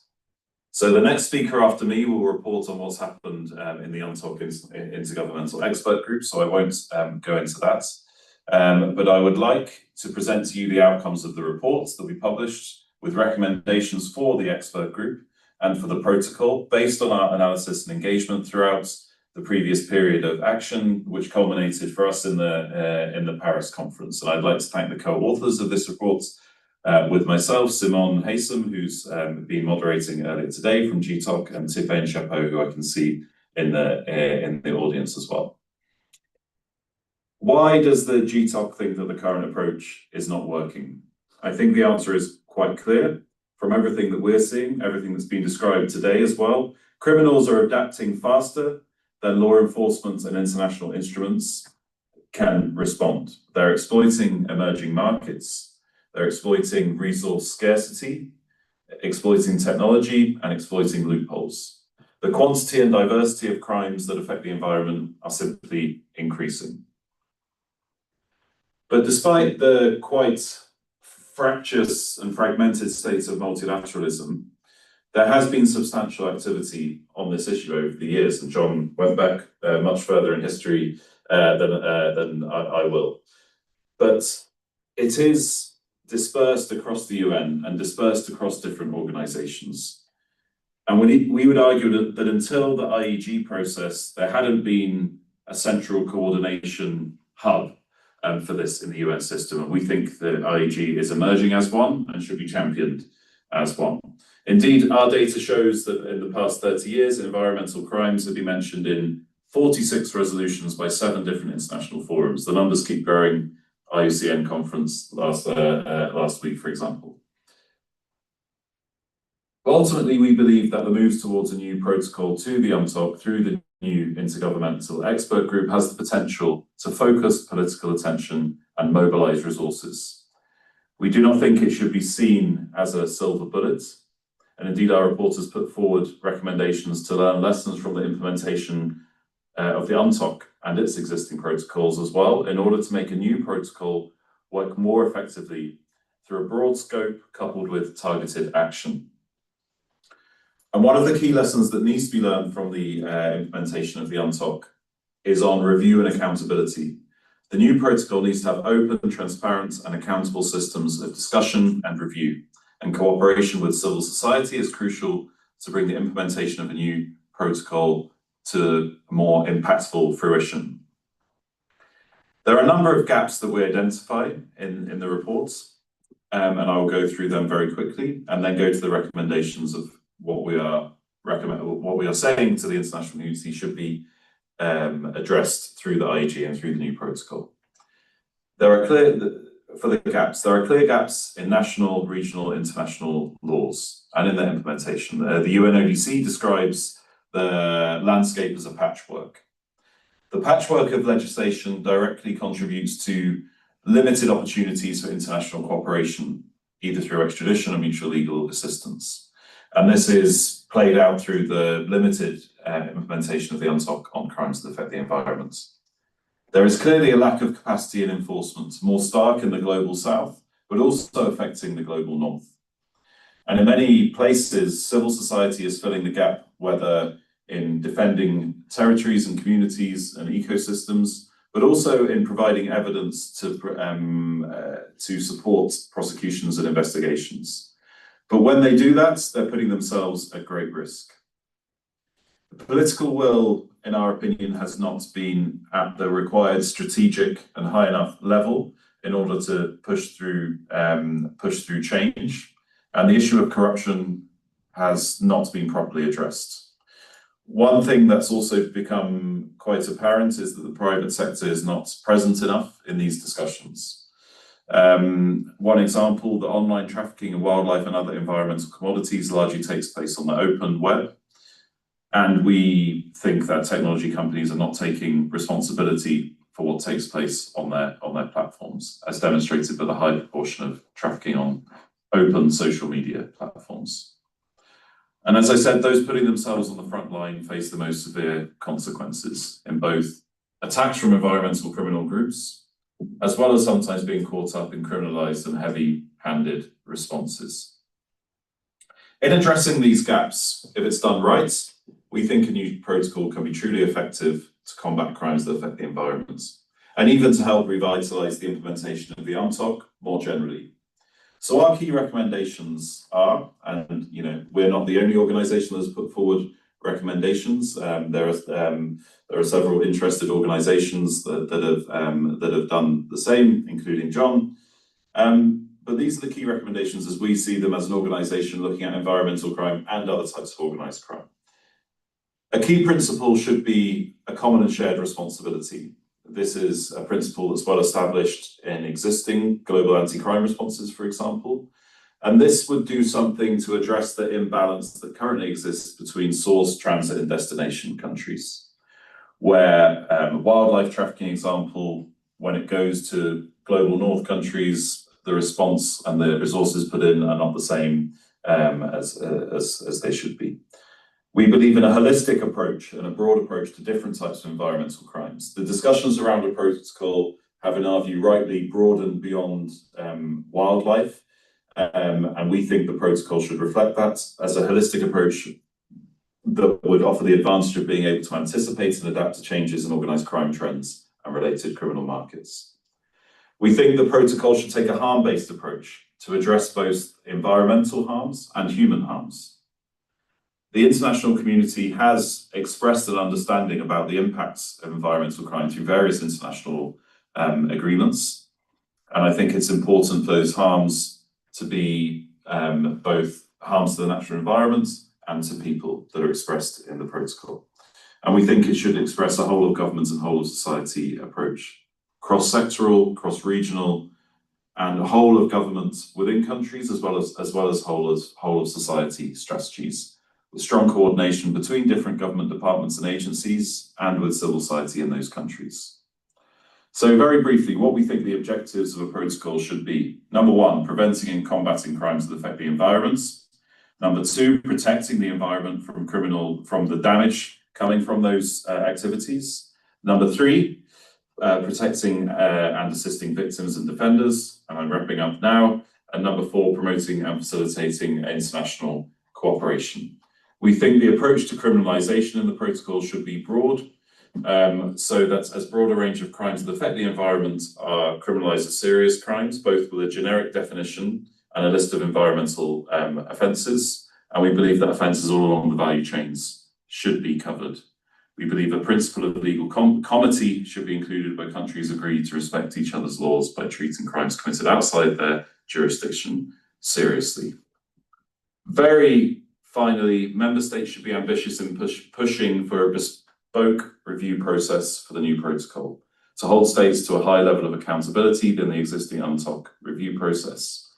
I will finish there and hand back to you, Juliana. Thank you, Ian. And I'm praising Dia here, who was the only one who observed her time. No, but I'm kidding. Thank you for this very interesting explanation and specific about the potential new protocol and how we can make it more effective. So now we're going to pass on to our final speaker for this panel, Carlos Alberto Sanchez del Aguila, Minister Counselor to the Permanent Mission of Peru to the UN in Vienna, who will report back on the first Intergovernmental Expert Group meeting and reflect on how the process could evolve. Carlos, good to see you. The floor is yours. Good afternoon to everyone. Thanks, Juliana, for your introductory remarks, and of course, it's also a pleasure for me to see you online. Okay, I would like to start by expressing my appreciation to the GI-TOC and the EcoSoft project funded by the EU for organizing this timely webinar and for giving me the opportunity to share with you my reflections after the first meeting of the Intergovernmental Expert Group on Crimes that Affect the Environment under the UNTOC, held from 30th June to 2nd July 2025 in Vienna. The first meeting of the IEG represents a significant milestone in our common efforts to address collectively and organically the scourge of crimes that affect the environment, considering it was the first time this specific typology of crimes was examined in such a focused and structured way within the UNTOC framework.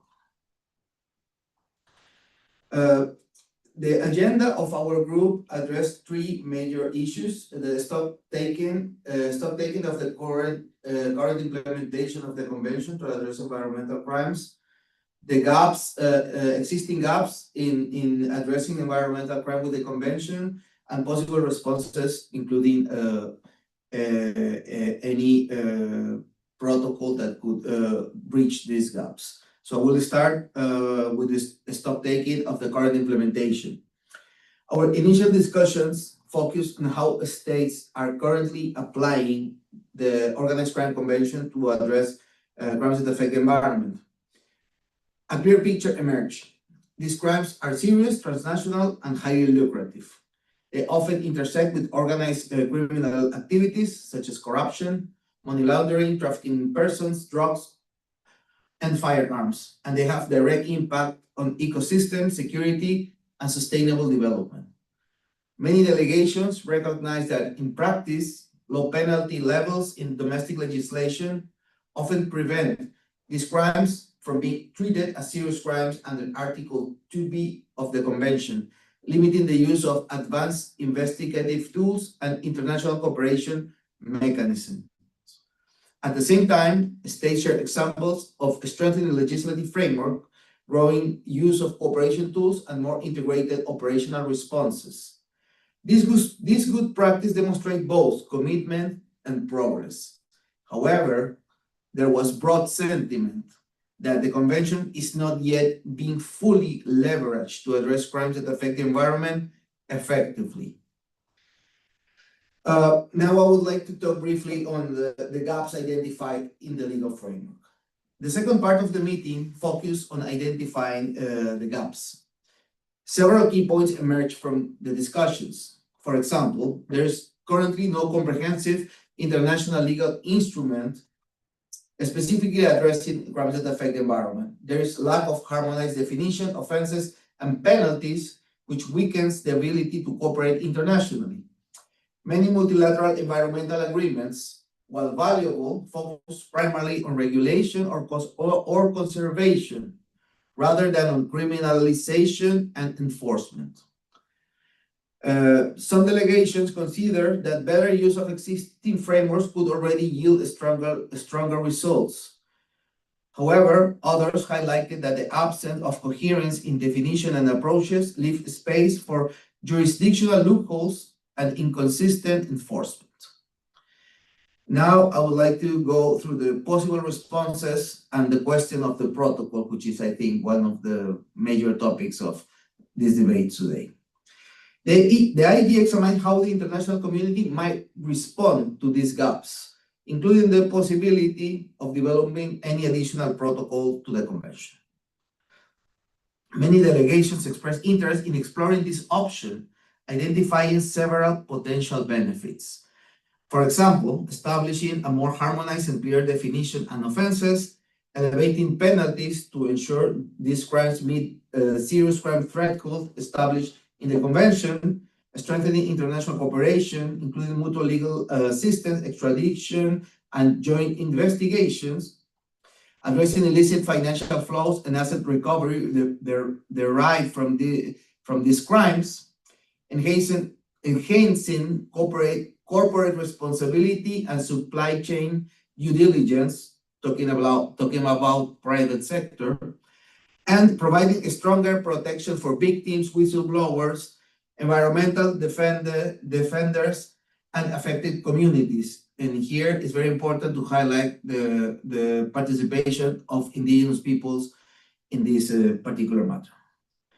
Some delegations raised legitimate concerns regarding the feasibility, cost, and scope of such an initiative, as well as the importance of avoiding duplication and respecting national sovereignty, while emphasizing the need to also focus on improving the implementation of existing legal instruments. After the conclusion of the meeting, I identified a set of discussion points for consideration of the conference of the parties, which may guide our collective reflection and action towards the second meeting of the IEG to be held in Vienna next February, end of February 2026. For example, enhancing the application of the Convention to address crimes that affect the environment, harmonizing legislation, including definition, offenses, penalties, treating crimes that affect the environment as predicate offenses to money laundering, to enable confiscations of proceeds of crime, strengthening international cooperation, including real-time information exchange and the use of special investigative techniques, promoting corporate environmental due diligence and ensuring effective, proportionate, and dissuasive sanctions, protecting victims, whistleblower, environmental defenders, promoting inclusive participation, particularly of developing countries and civil society organizations, and considering in due course the possibility and feasibility to initiate negotiations for an additional protocol to the convention, counting with the political support of member states.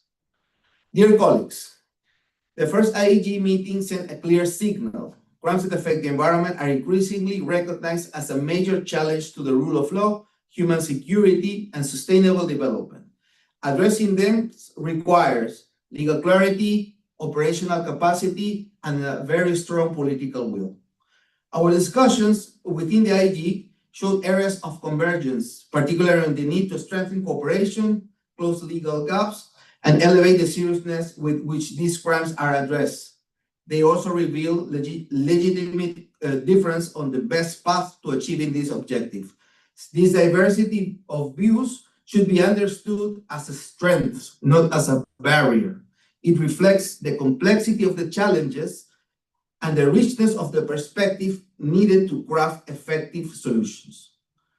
As we look ahead, three priorities may guide our path: deepening technical analysis, an evidence-based assessment of the feasibility, cost, and potential scope of a protocol, alongside options to strengthen the use of existing tools, building conversions on substance, advancing discussions on key definitions, offenses, scope, and cooperation mechanism in a way to ensure flexibility and balance. And finally, strengthening national implementation now, elevating penalties, enabling financial investigation, and enhancing operational cooperation so that the convention can be applied more effectively in the immediate term. To conclude, crimes that affect the environment are not abstract or distant concerns. They strike at the heart of our shared security, prosperity, and the integrity of the natural ecosystem on which humanity depends. Addressing together this challenge must be a catalyst for renewed multilateral action. The first meeting of the IG was not about making a final decision. It was about opening and structured, serious, and inclusive conversations. That conversation has now begun and is open. The question before us is not whether these crimes require stronger responses, but how we collectively can shape these responses within the UNTOC framework. If we approach this process with determination, dialogue, and a spirit of partnership, we can turn a fragmented landscape into a coherent, effective, and globally coordinated response. Colleagues, this is a great opportunity to strengthen the convention, to protect our shared environment, and to reaffirm the power of multilateralism to adapt and to tackle new global threats such as environmental crimes. Thank you. Thank you, Carlos, for this interesting recap and for the explanations and for observing your time perfectly. So very interesting presentations. And I did have some questions of my own for each one of you, but we do have an interesting question on the chat. And I would like to invite the entire panel to comment on it through your different views. So Sheldon Jordan is asking, with regards to a future protocol, what are some potential obstacles you see, and how can civil society help maintain momentum? For example, the Cybercrime Treaty was far from unanimous when the process began, and states are hesitant to build new obligation. So anyone would like to start, or should I call you guys over? I'm going to start with Dia. Yeah, thank you. I can start. I think one of the answers is going to be in the question itself, political reluctance. I'm not going to say unwillingness, because oftentimes we do mask, I'm going to say, the drivers of this political reluctance. The invisible markets that exist, such as corruption, for example, is one major challenge. It is incredibly difficult to not convince, but to address the issue, because it's the funding, for example, of politicians, of campaigns, is very much present everywhere you go when it comes to how transnational organized crime and environmental crimes, or crimes that affect the environment, are present. So I'm going to say political reluctance, given these present challenges, the economic and the black market challenge of corruption. Thank you. Carlos, please. Yes, thank you, and thanks for that very interesting question.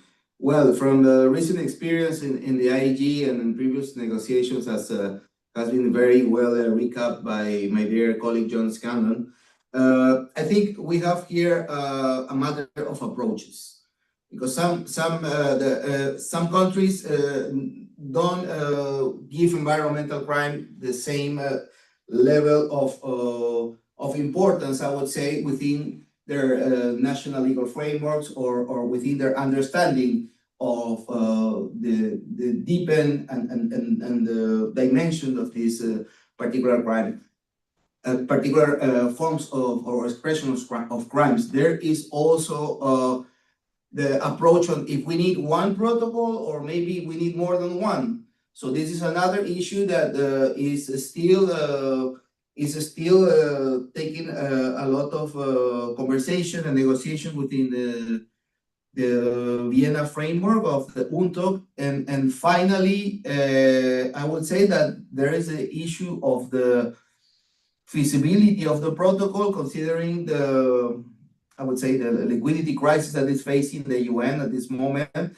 Negotiating a protocol will definitely demand an important assign of funds. And also we must recognize that multilateralism is facing a complicated time. And this is, I think, also a major concern that we should address if we want to move forward to have an additional protocols to the UNTOC to address crimes at effective environment. I can go next, Juliana. And sorry, I have to apologize to Carlos. He has to share my name on the screen. So very loud. I would like to make a couple of points. I think on the point of what civil society can do, I think in this process, it's about bringing facts and evidence. And I think this has been done very well so far. I don't think everybody in civil society has exactly the same idea of what a protocol should do and how exactly it should work. But what's become clear is that everybody's on the same page when it comes to wanting change and wanting progress and being able to explain why in the sector where they're working, more needs to be done. And as John said, these opportunities don't come, very often. They can move past us. We have to get on the train and do what we can to make sure it's going in the right direction. And I would say multilateralism is fragmenting. Finances are going the wrong way as well. But if you mentioned the cybercrime treaty, Sheldon, this was a process that many member states didn't want, and many civil society actually didn't want as well. And still that managed to get agreed. So if that treaty can get agreed, I'm sure we can do it with this, where there's much more consensus. Great, thank you, Ian, Carlos. And to finalize, John, please. Oh, thanks. I'll be brief. I think we've had excellent comments. I am unmuted, yes. I think we've had excellent comments so far in response. I think we just need to bear in mind, if you look at the history of the negotiation of any agreement, whether a multilateral environmental agreement or the UNTOC or the GI-TOC, you didn't have a unanimous point of view to start with. You build a consensus through a process over time. And I think what's so encouraging about Carlos and the process that he's leading is being inclusive and being respectful of diverging opinions. I sometimes see civil society get a little bit aggressive against those of an alternative point of view. I think what we need to do is, if there are alternative points of view, let's understand it, understand what lies behind that. Look to see, is there a way in which we can accommodate differing points of view and arrive at a point of consensus? So I'd say I'm very encouraged by the way civil society has engaged. I'm even more encouraged by the way in which the IEG process is being carried forward under excellent leadership from Peru through Carlos there. And this is a process by which you can bring states together to converge on common ground and find consensus. So I think we're in a good spot. I'd say civil society, be constructive, be positive, be engaged, and try and understand if there are other points of view. Don't get overly critical. Thank you so much. And with that amazing question, thanks, Sheldon, we allowed our speakers for their final remarks already. So I would thank you very much for your presence and for bringing your expertise in this very interesting panel. And I'll give the floor back to Simon for our next panel. Thank you, you all. Have a great day. Thank you, Juliana, for moderating that session so ably, and to all the panelists for a very interesting set of reflections on that process, which is so important and which I know so many people are following. We're now going to move from a thought-provoking conversation on global frameworks in Vienna to another thoughtful conversation on global frameworks, this time looking at how things have unfolded in the Amazon and how that may feed into the COP30 that will also be unfolding in the Amazon later this year. I'd like to introduce my colleague Laura Avila, who is the lead on community engagement work under EcoSolve, to moderate the next panel. Well, I was going to jump in, Simone, because Laura will be presenting for this panel, and I have the honor to moderate. No problem. I'm ready to go. So good morning and good afternoon, everyone.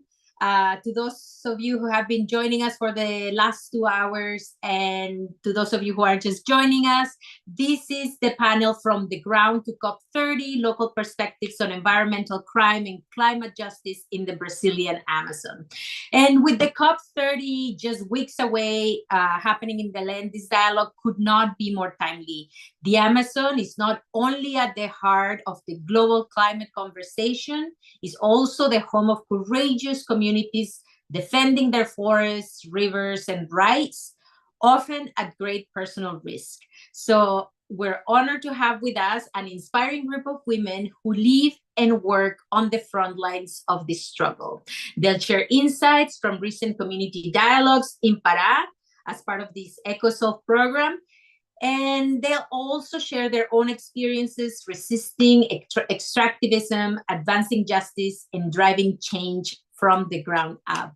Welcome, welcome everybody. And now I have this time the honor to introduce my colleague, Laura Avila. As Simone said, she's the Community Engagement and Grants Liaison for EcoSolve. She leads the community engagement strategy, and she will start presenting the findings of these dialogues in Pará. Welcome, Laura. Thank you so much, Syria, and thank you so much, Simone. Good morning, everyone. Good afternoon. And I'm very pleased to be here sharing the findings from our policy brief, Amplifying Community-Led Solutions to Combat Environmental Crimes in the Amazon, which are based on the EcoSolve community dialogues that we held last year in Belém, Pará, as part of our community engagement work. And this was part of an effort to better understand and integrate the perspectives of those communities into global policy and action. So I'm very pleased to also share with you that this brief is available in English, Spanish, and Portuguese. So if you haven't had the chance to look at it, my colleagues will share the link in a moment in the comments. And I agree with Syria. These discussions comes at a crucial moment. As all of us know, next month, COP30 will take place in Belém, which is right in the heart of the Amazon. And as the global attention turns to the rainforest, because it is a symbol from the climate crisis, but also because of its biodiversity, and I think it is more important than ever that we hear the voices of those who defend those territories every day. So let me focus today on the 7 key findings that emerged from those dialogues. And I hope that they just not tell us a story of harm, but also of resilience and how communities are already shaping the kind of initiatives and policies that we need to see reflected at COP30. So next slide, please. So number 1, communities are on the front line of the response. What we saw is that across the Amazon, communities are confronting overlapping illicit economies, deforestation, illegal mining, illegal logging, land grabbing, wildlife trafficking, and even drug trafficking. And these environmental crimes are transforming and impacting their territories and their lives. Yet, what we also saw is that despite those challenges, communities have become their own first responders. So we heard how indigenous and riverine communities have organized community patrols, created legal assistance networks, and developed alternatives to these illicit economies. So I would like to give you 3 examples of those initiatives which are actually run by our panelists, with whom I have the pleasure to work in the last year. So Claudelice runs Casa de Respiro, which is a shelter that protects and supports psychologically and economically environmental activists who have faced violence due to their activism. Selena, through her organization SEDECA, works with children, young people, both people and law enforcement to prevent wildlife trafficking. She does this in an area that is called Cotijuba and has been long affected by organized crime. And finally, we have Jamili, that through MAP and her organization is aiming to establish fishing agreements with communities to prevent illegal fishing. And through this project, she has not only achieved social cohesion, but they are joining forces to confront harms caused by other projects. So these are only 3 examples, but we heard many other examples, for example, from the Cayapos, which is an indigenous community in Pará, who established monitoring bases to stop illegal miners to enter the territories as a direct response to mercury contamination and socioeconomic impacts that the gold mining has caused within their communities. So these initiatives show how communities are contributing to prevent and tackle environmental crimes. Next slide, please. The second finding is that land grabbing is at the heart of the crisis. So land grabbing came as a strong theme in our dialogues. And what communities told us is that it's often the first step in a long chain of exploitation. What begins with a fake document or with a corrupt land title quickly turns into a clear forest, a illegal mine, or a land used for cattle ranching. And the participant described to us how these crimes are tearing apart communities and are sparking violence, and also how these crimes are putting defenders at a greater risk. Once the land is taken, the organized crime groups and the political elites and even public officials are benefiting from the use, but the original landowners are criminalized and forced to leave. So one of our participants told us they steal the land and then they accuse us of invasion. Number 3. Next slide, please. Thank you. There is a state absence and complicity. So a recurring message was the near total absence of the state, or even worse, the active complicity of local authorities in environmental crimes. Many participants told us that the police are protecting companies rather than citizens. They described to us how they have seen officers providing securities to enterprises which are engaged in illegal deforestation and mining while ignoring the claims and the violence against local residents. And this has eroded, unfortunately, community trust and created a dangerous power vacuum, which all of us know is quickly filled by organized crime. Unfortunately, when the state is seen as corrupt or predatory, communities must choose between silence and resistance, and neither is safe. So what they're demanding is simple: not militarization, but protection rooted in justice and in accountability. Thank you. Next slide. Number 4, environmental defenders are under attack. And this is not something new. Brazil is now the second most dangerous country in the world for people defending the environment, right after my home country, Colombia. So violence is a daily reality for them, especially in the Amazon and especially in states like Pará, where land grabbing, mining, logging, and agribusinesses keep pushing deeper into community territories. The leaders described to us patterns of criminalization, intimidation, arbitrary arrest, and assassinations. One of our participants told us, when we report environmental crimes, we are the one treated like criminals. So this violence is coming from different types of actors, from organized crime actors, from elites, and from government officials. They give us an example that judiciary and political elites are also using their authority to silence them, especially when themselves hold stakes in agribusiness or land development. And this is very unfortunate because it's nearly impossible for communities to find justice through formal channels. But yet, we also saw that they continue to document, resist, and demand accountability. Next slide, please. Number 5, are climate solutions protecting communities or profiting from them? And this was one of the most striking insights from our dialogues, and is how certain green or climate-friendly initiatives are being used as a disguise, new forms of exploitation. So they provided an example of how in the Accra Valley, corporations have taken over land to cultivate palm oil, marketed as sustainable biofuel. And communities told us how these projects are anything but sustainable.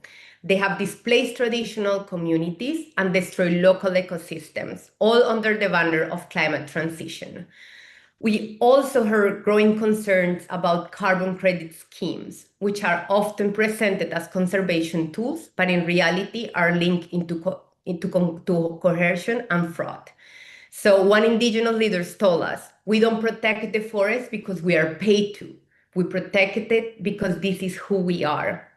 So for me, this finding really pushes us to question who benefits from these so-called climate solutions. And communities want to be included in environmental preservation, but not as symbolic partners or as an excuse for more extraction. What they're asking is for a model that keeps their rights, their territories, and the ecosystem itself as a center of climate action. Next slide, please. Number 6, redefining nature and development. So when we started the dialogues, one of the first questions we asked the participants was very simple. What are natural resources? And again, the answer showed why it is so important to listen to communities. For the Amazonian people, the land, the rivers, the forests, and the air are not resources to be used. They are living systems, and they are part of a same continuum of human and ecological life. And this worldview is both cultural and political, and is what is grounding the resistance against extractivism and is shaping a radical different vision of development and the world. Their vision is built on reciprocity, balance, and care rather than endless exploitation. One participant told us, we don't see nature as a resource, we see it as a relative. And let me finish with the last finding. Next slide, please, which is connected to my first finding, that communities are stewards and drivers of solutions. So despite of everything that I have mentioned, the exclusion, the violence, community have clear ideas about what they want from the state and from development. They want recognition of their territorial rights. They want protection from violence. They want direct participation in decision-making, and they want land and resource governance. They don't want to be treated as beneficiaries, but as equal partners in shaping a sustainable region. So I think all of these findings point to something that is fundamental. Community-led solutions are not peripheral, but they are the foundation of any lasting environmental policy. And it is our duty to support them technically and financially as a way to tackle environmental crime. And I would like to close with an invitation. As COP30 approaches, and again, the Amazon is portrayed as the lung of the planet, I want to remind us all that lungs cannot function if the body that sustains them is poison. So as we gather in Belém, we may not only listen to those voices, but act on what they have been telling us for decades. Thank you very much. Thank you, Laura. And these findings are, of course, reflecting the reality of Brazil, which is, like you mentioned, the lung or the heart. We often talk of Brazil as leading the fight, the movement, the resistance against environmental crime. But I have to say that the findings actually reflect what we have seen in communities around the world. The issues of land grabbing, corruption, the representation of indigenous communities is something that unfortunately we see spread out around the world. But today we're focusing on Brazil, and in particular of this area where the COP will actually take place. And again, welcome Ana Celina, Jamili, and Claudelise, because you guys are there. You will be at the COP, and today is a pleasure to speak to you. I'm going to start with you, Ana Celina, because we want to start by talking about young people. Through your organization, SEDECA, you work directly with the young people in territories affected by environmental crime and institutional violence. SEDECA, the organization you represent, supports them legally, socially, to reclaim their rights. So today I want to ask you, from your experience, what role do children and youth play in preventing environmental crimes and building community resilience? And also, how can we protect their rights while we ensure that their voices are included, but not only as the future generations to be safeguarded, but as present actors shaping environmental justice today in spaces like the COP? Welcome again, Ana Celina. Primeiro, obrigada. Para mim tem sido um prazer participar aqui. Eu acho que é uma construção de um diálogo que muitas vezes a gente precisa, até porque nós estamos numa área da Amazônia que é uma área extremamente afetada pelos crimes ambientais. Então, quero muito agradecer pelo diálogo. Retornando aqui à pergunta específica, eu acho que o nosso maior empenho e o maior valor na inclusão das crianças e adolescentes, mas principalmente dos jovens, no enfrentamento do crime ambiental, porque eles se tornam grandes mobilizadores dentro da comunidade. Eles passam a ser uma ponte de diálogo com vários outros grupos. Uma das questões muito importantes que nós temos visto é que quando nós conseguimos mobilizar os jovens, eles conseguem fazer com que outros grupos da comunidade se engajem. Além de ter uma coisa muito importante, a gente consegue com que esses adolescentes e esses jovens não sejam cooptados ou levados para participar dos grupos organizados criminosos. Isso é muito importante aqui.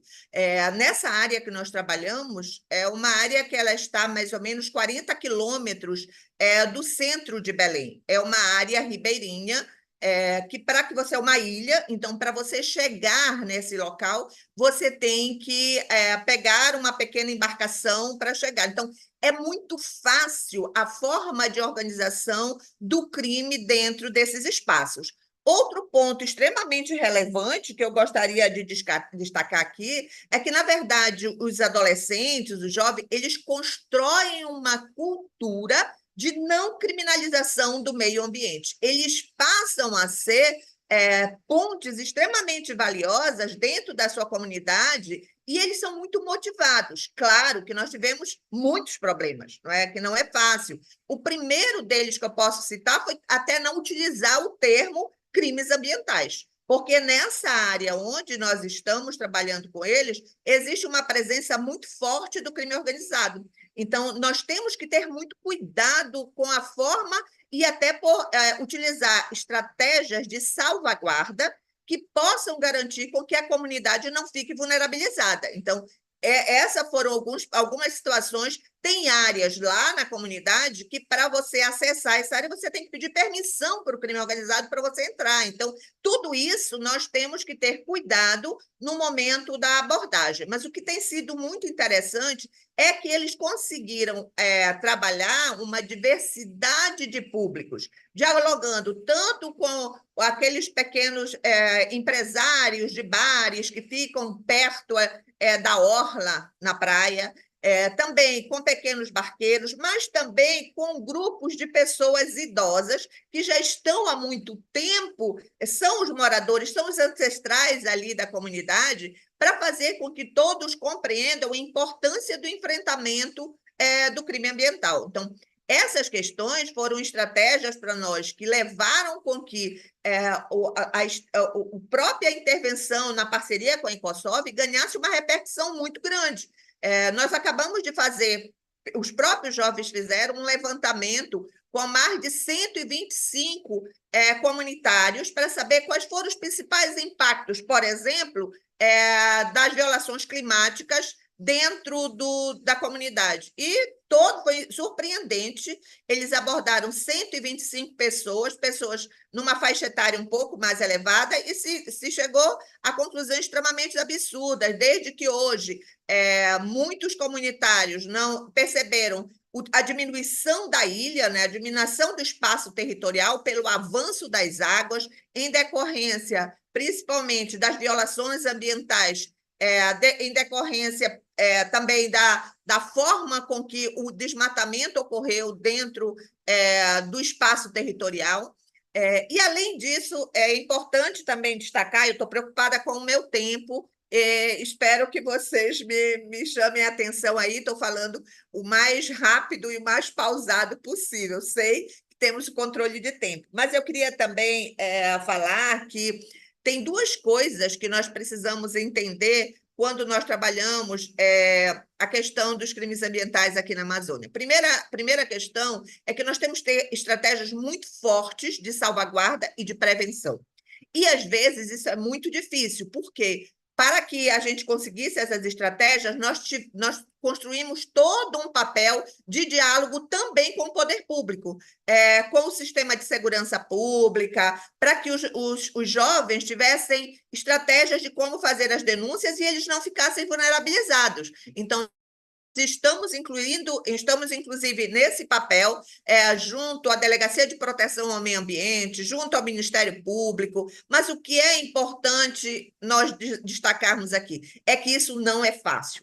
Até o poder público tem medo. Então, é incrível como, às vezes, para você construir essa forma de liame, de discussão e de suporte para a comunidade, nós temos que construir estratégias muito boas de diálogo. Foi muito importante, por exemplo, hoje eles saberem onde eles podem denunciar, como eles podem denunciar, que equipamentos públicos eles têm condições de acessar para construir essa denúncia. Entretanto, nós temos ainda que enfrentar um outro problema, que é o medo que a comunidade tem do próprio Estado, do próprio sistema de segurança. Então, isso é sempre uma forma de nós pensarmos o que mais nós podemos fazer. E vocês sabem que aqui na Amazônia, o custo é muito elevado. Qualquer intervenção que você faça, você tem que ter estratégias muito bem montadas, estratégias muito bem construídas, construir salvaguardas, ter estratégias de proteção da comunidade, e isso tudo é um custo muito elevado. Nós não temos como nos deslocar, por exemplo, em 2 minutos, 3 minutos e chegar na comunidade. Eu dependo de 1 hora para chegar na comunidade. E mesmo quando chego lá, eu não tenho, por exemplo, outra forma de transporte lá na comunidade onde nós estamos, que não é o que a gente chama, não é lá de motorrete, as motocicletas que conduzem, porque lá não existe automóvel. Então, tudo isso, quando a gente constrói uma proposta de intervenção, nós temos que pensar, nós temos que ter estratégias, mas tem sido extremamente interessante como construir. Uma das principais lições que nós tivemos nesse projeto, nessa intervenção, em parceria com a Ecosov, foi como nós temos que construir parcerias dentro da comunidade. Quando a comunidade se envolve, quando elas aderem a isso, tudo fica muito mais fácil. E é preciso nós valorizarmos a voz daqueles que são moradores da comunidade, que estão lá no território. Nós precisamos valorizar isso, nós precisamos ouvi-los e não falar para eles. Nós precisamos aprender com a vivência da ancestralidade, daquilo que eles têm para nos trazer como um aporte. Isso é fundamental. É por isso que nós estaremos agora, junto à COP30, fazendo uma intervenção onde os próprios jovens vão apresentar todas as estratégias que eles já utilizaram. O que nós queremos é fazer com que eles consigam ter voz nos equipamentos, nos eventos paralelos, mas também chegar a ter voz junto ao próprio poder público brasileiro. Então, nós precisamos da voz, nós precisamos estar junto e nós precisamos fortalecer isso. Eu sei que, às vezes, parece que é muito fácil, não é? Mas não é muito difícil pelos locais onde nós estamos. Não é fácil trazer, por exemplo, os representantes da comunidade para vir a Belém. Não é fácil. Nós precisamos ter uma estratégia de segurança, de equipamento de suporte em Belém. Nós temos que ter, inclusive, estratégias de condução. Eu acho que vocês sabem, têm acompanhado todo o processo de construção da COP em Belém. Inclusive, aqui eu estou muito preocupada, até coloquei antes, na preparação para a Laura, porque nós estamos aqui num processo de revisão de todos os equipamentos de internet. Eu estou com medo de cair aqui, porque há toda uma revisão do suporte aqui na área onde nós estamos. Mas isso é para dizer o quanto fazer qualquer coisa na Amazônia é difícil, mas é muito importante, não é? Nós termos a oportunidade de dialogar e de falar a partir da voz da própria comunidade, das próprias pessoas do território, de ouvi-las e de saber como o problema das violações ambientais, do crime ambiental, impacta na vida delas, impacta, inclusive, na forma de organização social, impacta na qualidade de vida, de como isso leva a uma diminuição da expectativa de vida, inclusive, dentro da comunidade. Isso é muito importante. Nós precisamos dialogar dentro, já vi, né, que meu tempo acabou, eu falo muito mesmo, então eu peço desculpa, mas agradeço profundamente a oportunidade, quero dizer a vocês um agradecimento assim, enorme de uma pessoa que está aqui disposta a isso. Muito obrigada, Ciri, perdão por ter passado 2 minutos do meu tempo, vi aqui.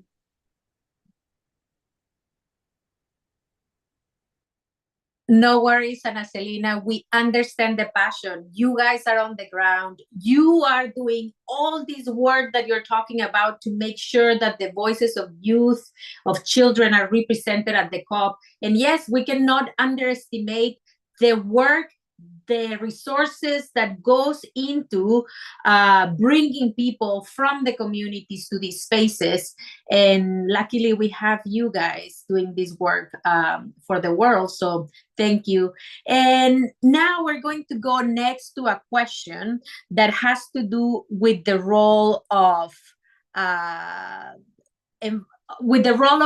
perhaps environmental of corporations that have some interventions on the land, on the communities that have consequences.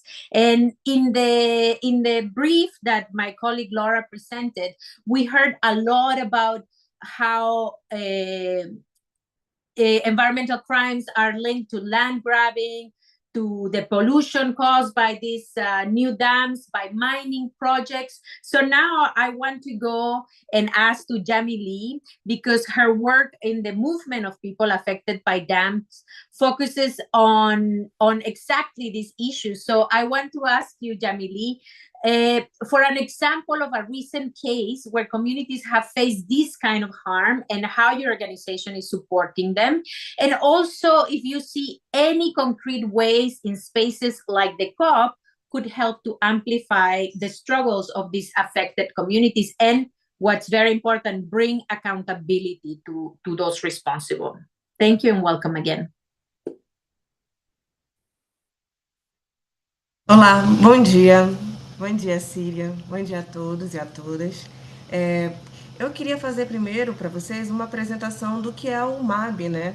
Para vocês entenderem um pouco o que o movimento ele tem feito. O MAB, ele é um movimento social a nível nacional, ele atua em todo o Brasil, de norte a sul. Então, nós trabalhamos mobilizando comunidades atingidas por grandes projetos de infraestrutura no país, sejam eles por barragens hidrelétricas, hidrovias, ou mesmo grandes empresas em locais e estados e comunidades que estão sendo afetadas. Então, nós temos construído há mais de 30 anos uma luta por direito, justiça e soberania energética, porque para nós, energia é um direito e não uma mercadoria. Então, quando a gente fala de resiliência comunitária, nós estamos falando da força do povo atingido, dos povos da floresta e das comunidades tradicionais como um todo, que resistem às violações e, ao mesmo tempo, constroem para viver com dignidade em seus territórios. Então, respondendo um pouco da pergunta que a Cia fez, nosso exemplo, que nós estamos trabalhando principalmente junto com a Ecosolve e com a GI-TOC, tem a ver com os acordos de pesca na região do Baixo Tocantins. Essa região, a gente tem trabalhado principalmente com a revalidação dos acordos de pesca para combate à pesca ilegal. Contudo, dentro desse contexto que a gente tem trabalhado na região, nós também temos um grande empreendimento que está adentrando dentro da região do Baixo Tocantins e de outras regiões, como Araguaia-Tocantins, também no estado do Pará, que vai ser impactada pela hidrovia Araguaia-Tocantins, que é um empreendimento do governo federal de interligação dos rios, de transposição dos rios, para fazer a maior navegabilidade dos rios Tocantins, para fazer o escoamento de produção, principalmente de grãos do centro-oeste, através do norte do país. Então, esse é um projeto que ele tem violado bastante os direitos das comunidades, sendo a região onde a gente trabalha com o projeto da Ecosolve e com a GI-TOC, tem violado o fato de que, a partir desses impactos que o empreendimento vai causar, a região onde a gente tem os acordos de pesca, elas não estão sendo consideradas uma das regiões impactadas diretamente por esse empreendimento. Então, o acordo de pesca que a gente tem desenvolvido e debatido nas comunidades a partir do projeto tem possibilitado a gente a fazer a mobilização e a luta popular nessas regiões para a gente apresentar para as comunidades atingidas e pescadores artesanais o impacto que a hidrovia Araguaia-Tocantins vai trazer para essas regiões. Então, esse projeto, ele vai impactar diretamente o modo de vida e principalmente as formas como que os acordos de pescas eles são desenvolvidos e aplicados nesses territórios. Por quê? A partir do momento em que a gente tem um empreendimento que ele vai agredir diretamente o ecossistema, a gente vai ter toda uma população que vai ser impactada diretamente dentro do seu modo de vida e produções produtivas. Então, isso significa que partes do que as pessoas utilizam para fazer a pesca artesanal, principalmente algumas espécies de pescado, elas não irão mais acontecer, principalmente pela derrocagem do Pedral do Lourenço.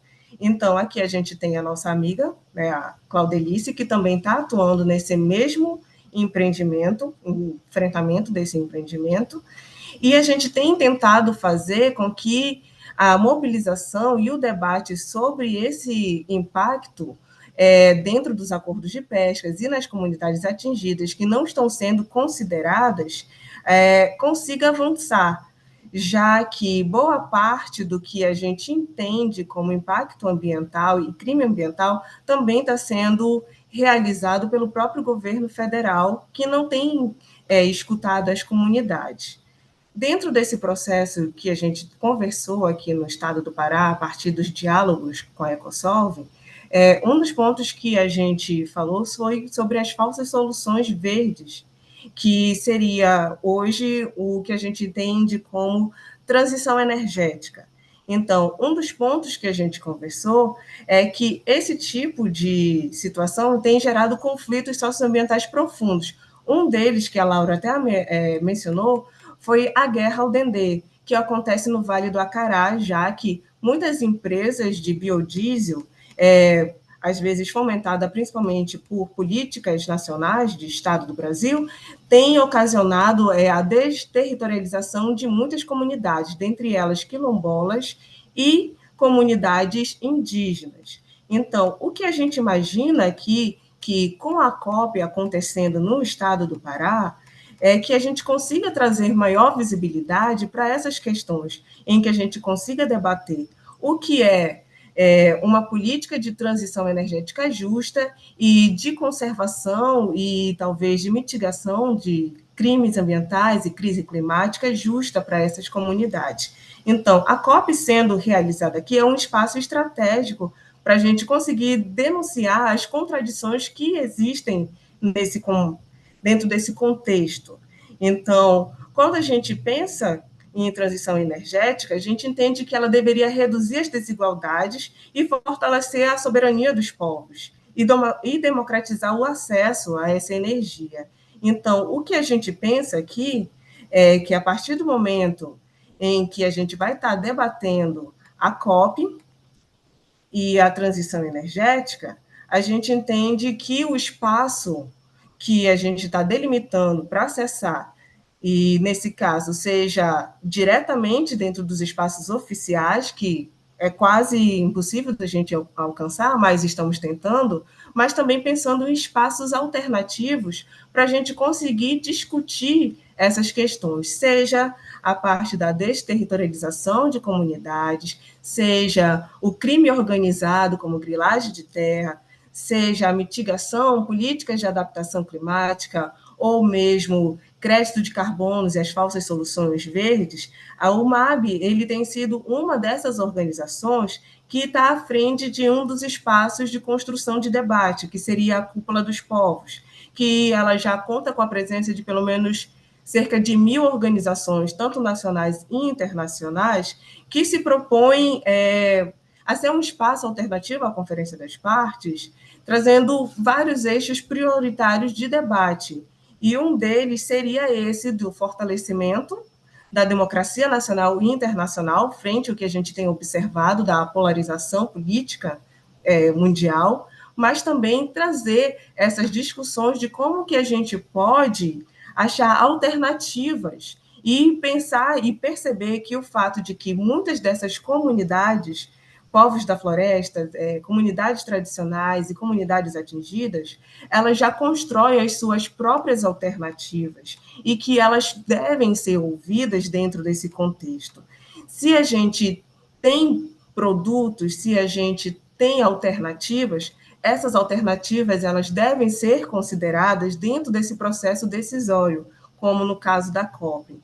Então, aqui o MAB ele tem trabalhado nas regiões de forma, tanto no estado do Pará, na região amazônica, quanto no restante do Brasil, com as alternativas concretas nessas regiões. Uma delas que a gente pode trazer aqui é esse projeto que a gente tem junto com a Ecosolve, para a gente trabalhar com a criação vamos dizer, de equipes de monitoramento do rio, para fazer essa validação junto com os governos de estado, mas também a gente tem outras iniciativas, principalmente voltadas para a produção, para a questão da mitigação das mudanças climáticas. Eu acho que o meu tempo está acabando, na verdade, mas eu acho que eu passei por todos os pontos, né? Obrigada.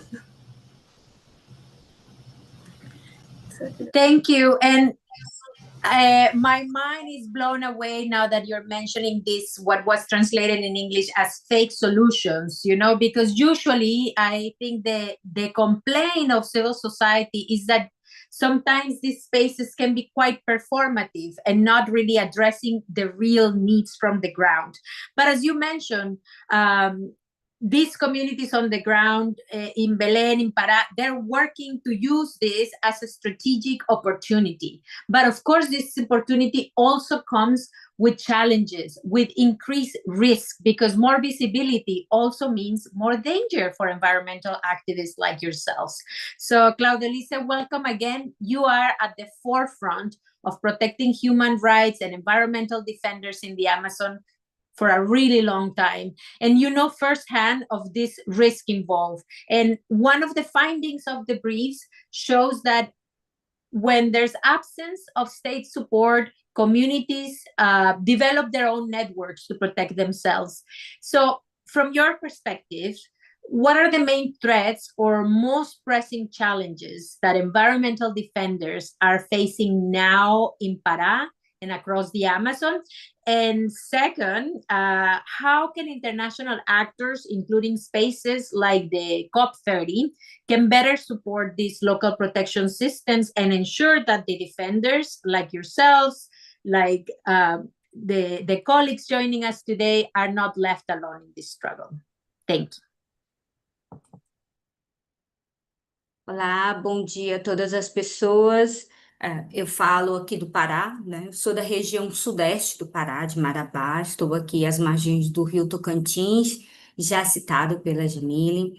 E eu quero primeiro agradecer muito esse espaço e essa troca. Essa troca está sendo muito rica no sentido de que a gente finalmente não estamos sozinhos, a gente está espalhado pelo mundo em diversas frentes, com diversos frontes, com desafios gigantescos, principalmente quando a gente olha para os nossos desafios, né? E aqui no Brasil a gente tem um dizer que é muito verdade, que o maior violador dos direitos humanos aqui é o próprio Estado. E quando a gente fala isso, não é à toa. Né? Quando a gente traz isso principalmente para o campo da proteção e cuidado de defensores que já são ameaçados, o Estado que tem esse dever, né, esse papel de proteger aqueles e aquelas que denunciam as violações contra a natureza, contra os direitos humanos, não encontram no Estado esse cuidado e essa proteção, que é um direito. Né? Inclusive, o Estado do Pará, um dos estados que historicamente, né, tem na sua marca massacres, assassinato de defensores e defensoras dos direitos humanos, tem cada vez mais diminuído esse campo de proteção, né, e usado as ferramentas do Estado, que é para a proteção contra os próprios defensores. O Instituto Zé Cláudio Maria, que é a organização que eu coordeno, nasce dessa necessidade, né, necessidade de olhar para os defensores e defensoras da terra e da natureza com um olhar mais de cuidado, de mais respeito. E uma vez o Estado não estando lá, nós só temos nós para se proteger. Então, Zé Cláudio e Maria foram dois defensores da floresta, da terra, que são comunidades tradicionais e que antes viviam num castanhal que não tinha, né, um olhar do Estado. Então, em mobilização social, que levou anos, em 97, conseguiram a construção, o reconhecimento desse território como um território agroextrativista. Né? Chama agroextrativista Praia Alta, Piranheira, que são os rios que fazem os limites desse território. E também denunciavam a exploração ilegal da madeira, né, da floresta, inclusive de animais silvestres dentro desse território, como um sapinho que nós temos de cor laranja, que é usado na medicina, e eles são capturados por causa dessa função medicinal, né? E Zé e Maria faziam essas denúncias, também de grilagem de terra. Laura trouxe na fala dela sobre isso, e isso aqui é muito forte. Chama grilagem, não sei como os tradutores vão fazer isso, mas é o grilo mesmo, aquele animalzinho pequenininho que antigamente eram colocados papéis dentro de uma gaveta com vários desses bichinhos, então esses bichinhos ruíam, ficavam ali junto com aqueles papéis e o papel ficava envelhecido. Então esse documento era usado, né, com boa fé para dizer que a pessoa era dona daquelas terras e expulsava os povos e as comunidades desses territórios.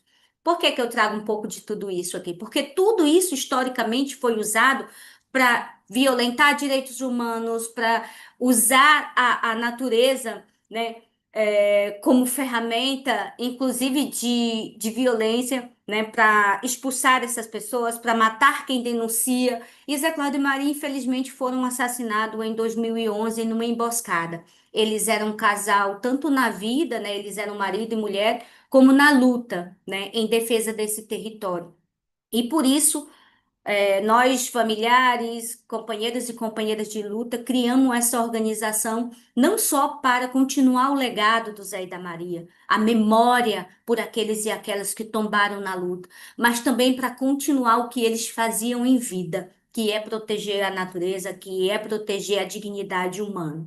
Então, junto com o EcoSolve, agora, anos, décadas depois, a gente tem trabalhado junto com povos e comunidades nesse campo do cuidado e da proteção. Nós já trabalhamos há muito tempo com alguns povos, entre eles também já citado pela Laura, o povo Munduruku, lá na região oeste do Pará, né, e outras comunidades tradicionais em torno desse território, porque existe uma aliança entre povos indígenas e povos de comunidades tradicionais para proteger a floresta, e que são extremamente afetados, né, tanto por garimpo, como pela exploração da madeira, como grandes empreendimentos, né, como outros companheiros já trouxeram. E esse projeto tem apoiado a Casa de Respiro da Floresta, que era um espaço para acolher defensores que necessitam, né, de apoio com relação à segurança, e não só coletivo, como individual, como familiar, e não só que necessitem de deslocamento, às vezes é necessário, as ameaças são tão fortes que é necessário um deslocamento, né, de famílias ou de pessoas, mas o principal foco é a comunidade. Nesse momento, inclusive, a Casa de Respiro está recebendo uma companheira indígena da Centro-América ali, né? Porque também não atendemos só defensores do Brasil, também de outras regiões, né, da América Latina. E esse apoio, ele não é também como eu já falei, somente no sentido de deslocamento, se necessário, também um apoio psicossocial. Por quê? Porque às vezes o terror é tão grande, as ameaças são tão fortes que esses defensores eles precisam de um suporte psicossocial. Muitas vezes esse deslocamento, que no final, por mais que ele seja humanizado, que ele seja feito coletivamente, né, junto com o defensor e com a comunidade, ele é uma afetação, né? Então, esse apoio, ele é necessário. Imagina você se deslocar porque você está sendo ameaçado de morte, sua casa foi atacada, sua casa foi tentado tacar fogo, e você precisa sair, porque senão você vai morrer. Então, é uma afetação psicológica muito forte. E outras vezes são reverberamento jurídico, né? Então, também fazemos esse apoio jurídico em casos em que há criminalização dos defensores ou da comunidade, em casos também onde há ali uma forte pressão, muitas vezes, inclusive também do Estado, contra a coletividade ou as lideranças dessas comunidades, também apoio econômico. Fazer defesa da natureza e fazer defesa do território não é algo que se tem recursos o tempo todo. Então, é necessário, quando o defensor está numa situação de vulnerabilidade absurda, que se tenha um suporte para o trabalho, mas também para as coisas da vida. Todas as pessoas têm que comer todos os dias, têm os boletos, têm as necessidades, né? Então, esse aporte também é para isso. E, por fim, incidência política. É muito importante que haja uma pressão da sociedade, há uma rede de suporte para essas comunidades ou para esses defensores, no sentido de estar muito junto com o Estado. O Estado ele tem que ser cobrado para a proteção, para a segurança, mas também para a resolução dos conflitos. Se é exploração, tem que ser denunciado, o Ministério Público Federal tem que acompanhar, ou o Ministério Público do Estado. Então, essa incidência política ela é feita junto ao Instituto Zé Quadro Marinho em redes, né, com outras organizações parceiras, nacional, às vezes internacional, depende da causa. Então, quando se tem, por um lado, um Estado extremamente violento, extremamente agressor dos direitos da natureza, mas também humano, a gente tem que se juntar em rede para que as soluções sejam realmente para o povo e para a natureza. Soluções, falsas soluções climáticas, transição energética, sem consulta, sem o povo, é mais uma enganação, né? Sem consulta prévia ao povo, sem que o povo saiba as reais intenções de hidrovia, de ferrovia, como aqui tem a Ferrogrão, estrada que estão pensando em fazer que corta o país inteiro para passar produtos para ir para a China. Isso não é solução, isso é mais uma enganação. Por isso que é muito importante que os povos e comunidades estejam unidos. E a gente agradece imensamente a Ecosoft por esse apoio, por permitir que nós façamos um trabalho para além de dar suporte, para fazer incidência, para fazer acompanhamento e dizer que nós estamos juntos. Porque não é só os trabalhos que nós fazemos com esse recurso, é toda uma rede de apoio, suporte e afeto que é criado, né? E isso é muito importante. Isso garante com que as comunidades continuem denunciando, né, o que tem que denunciar de violação de direitos humanos e da natureza, e que a gente crie essa rede forte, onde a denúncia não seja usada, né, como uma ferramenta de morte. E esse momento em que a COP30 acontece aqui é extremamente importante para a gente colocar olhos sobre isso. Muitas vezes esses espaços, eles acontecem e essas pautas que são tão importantes são fragmentadas, né? São fragmentadas em meio a tantas pautas. Por isso que é muito importante esses espaços alternativos da COP do Povo e de tantas outras organicidades que estão acontecendo. Rapidamente, já sei que meu tempo está acabando, a COP do Povo vai fazer 13 e 14 um tribunal dos povos contra o ecogenocídio, onde a gente vai expor várias e diversas redes criminosas que fazem trabalho escravo, que fazem dos territórios lugares de morte e desaparecimento de pessoas. Então, todos já aqui estão convidados, se estiverem em Belém, se não, a gente provavelmente vai transmitir, mas também a gente tem uma casa em Belém que chama Casa da COP do Povo, em que tem uma agenda de 2 semanas cheias de pautas super importantes dos territórios. Muito obrigada por esse espaço. Thank you, Claudelise. I really like how in your answer you mentioned that society has a role to play in the protection of environmental defenders. We all can pressure our governments to honor their commitments for the protection of environmental defenders. You guys are putting the body, the mind, the heart, everything on the front line to defend a resource that is global, that affects everybody. So what we can do as a society is make sure that we express concern and outrage every time an environmental defender is attacked, especially if this attack comes from their own government.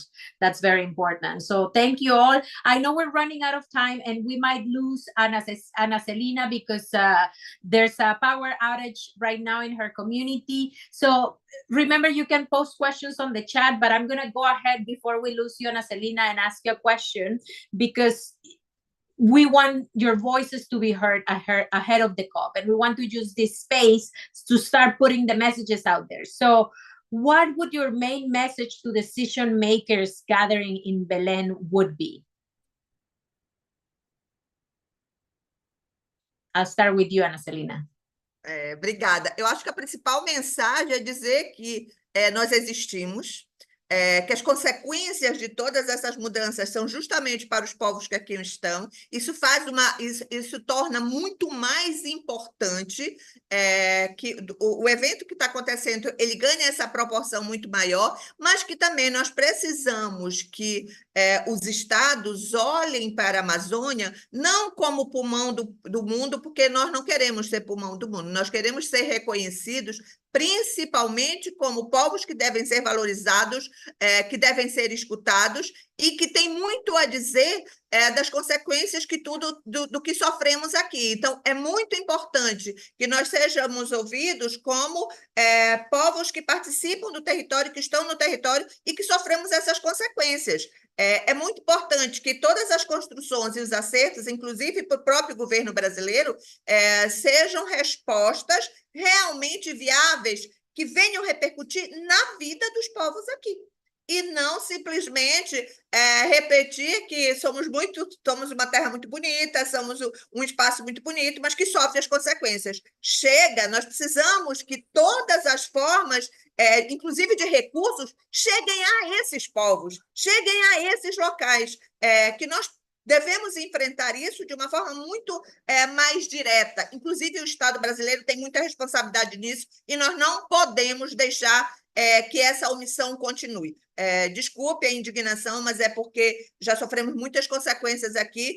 Posso dizer que as minhas colegas, Jamília, Claudelice, são pessoas, mulheres maravilhosas, de extrema coragem, que estão no enfrentamento ali, não só de todas as consequências disso, mas nos expondo também. Nós somos expostas e precisamos que as pessoas entendam que não é só de coragem que a gente vive, a gente precisa de vida também.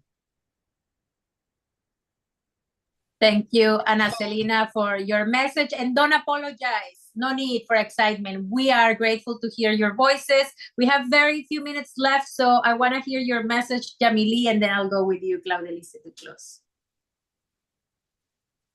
Obrigada a todos, eu gostaria de agradecer.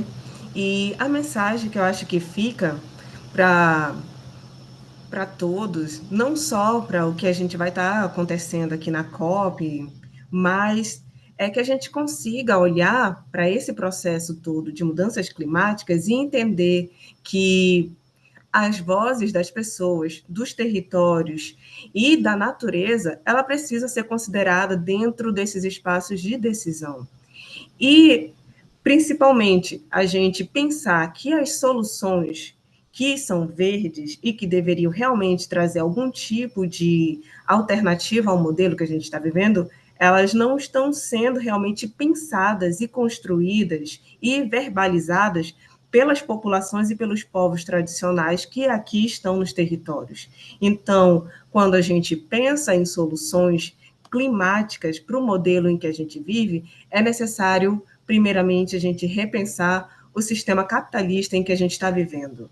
Então, soluções climáticas, de verdade, elas não se fazem apenas reproduzindo o mesmo modelo há mais de 2, 5 séculos. Então, acho que aí é, primeiramente, a gente pensar isso, reformular o nosso modelo de consumo e de interação com a natureza. Então, essa é a mensagem que fica. Obrigada a todos e a todas. A beautiful and very important message. Thank you, Jamili. And finally, Claudelice. Sim, eu queria dizer que essa COP é a 30, né? Isso significa dizer que 29 outras já aconteceram. E os avanços a gente procura e praticamente não encontra. Então, junto com isso, uma participação popular também cada vez menor nesses espaços. Queria dizer que as respostas são os povos e as comunidades tradicionais, né? Não está nos grandes empreendimentos, não, porque aqui esses grandes empreendimentos são vendidos como a solução que vai salvar o mundo, e nós já temos outras experiências, como Belo Monte e tantos outros empreendimentos que só trouxeram prejuízo para os povos e as comunidades tradicionais. Então, nessas negociações, precisa ter mais gente, povo, e não empresas e Estado. A outra coisa é que a sociedade precisa investir mais nas comunidades de base. Eu sei que existem fundos para vir para essas comunidades, mas eu quero dizer aqui que elas não estão chegando nos povos e nas comunidades tradicionais. Muito desse recurso é desviado, não sei para onde, mas no fim e no cabo, quem está chegando até a gente é a Ecosolve, outras organizações que dão apoio e suporte ao trabalho sério que nós fazemos. E a gente precisa muito que esses olhares se voltem a esse trabalho. Por isso que é tão importante esse encontro aqui, para a gente trocar essas ideias e, inclusive, falar daquelas coisas que ficam entaladas nas nossas gargantas e, às vezes, falamos tanto, tanto e a sensação é de que não somos ouvidas. A coragem que nós temos aqui, muitos e muitos outros companheiros também tiveram e tombaram. Por isso que nós precisamos estar juntos também olhando para essa problemática dos assassinatos no campo, na floresta e nas águas. Muito obrigada mais uma vez pela oportunidade. Estou aqui para qualquer pergunta. Thank you all so much. Thank you again, Laura, for bringing the findings of this very important dialogue. Again, Ana Celina, for the great work you do with children and youth. Jamili, for your fight against the corrupt. And Claudelice, for your lifelong commitment to protect environmental and human rights defenders in Brazil. I'm afraid we're out of time. I want to thank from the bottom of my heart to all of you who stayed the 3 hours until the end with us. This has been a real honor. Now I'm going to hand over the screen to my colleague Simone Haysom, again, the head of EcoSoft. Thank you, Simone, and thank you all. Thank you very much, my dear colleague, Syria. You did a fantastic job moderating that panel with so much energy. And thank you also to the speakers for their passion and their dynamism. I'm simply going to say a final thank you again to everyone who attended, for those who stayed the length. It's been an extremely rich afternoon.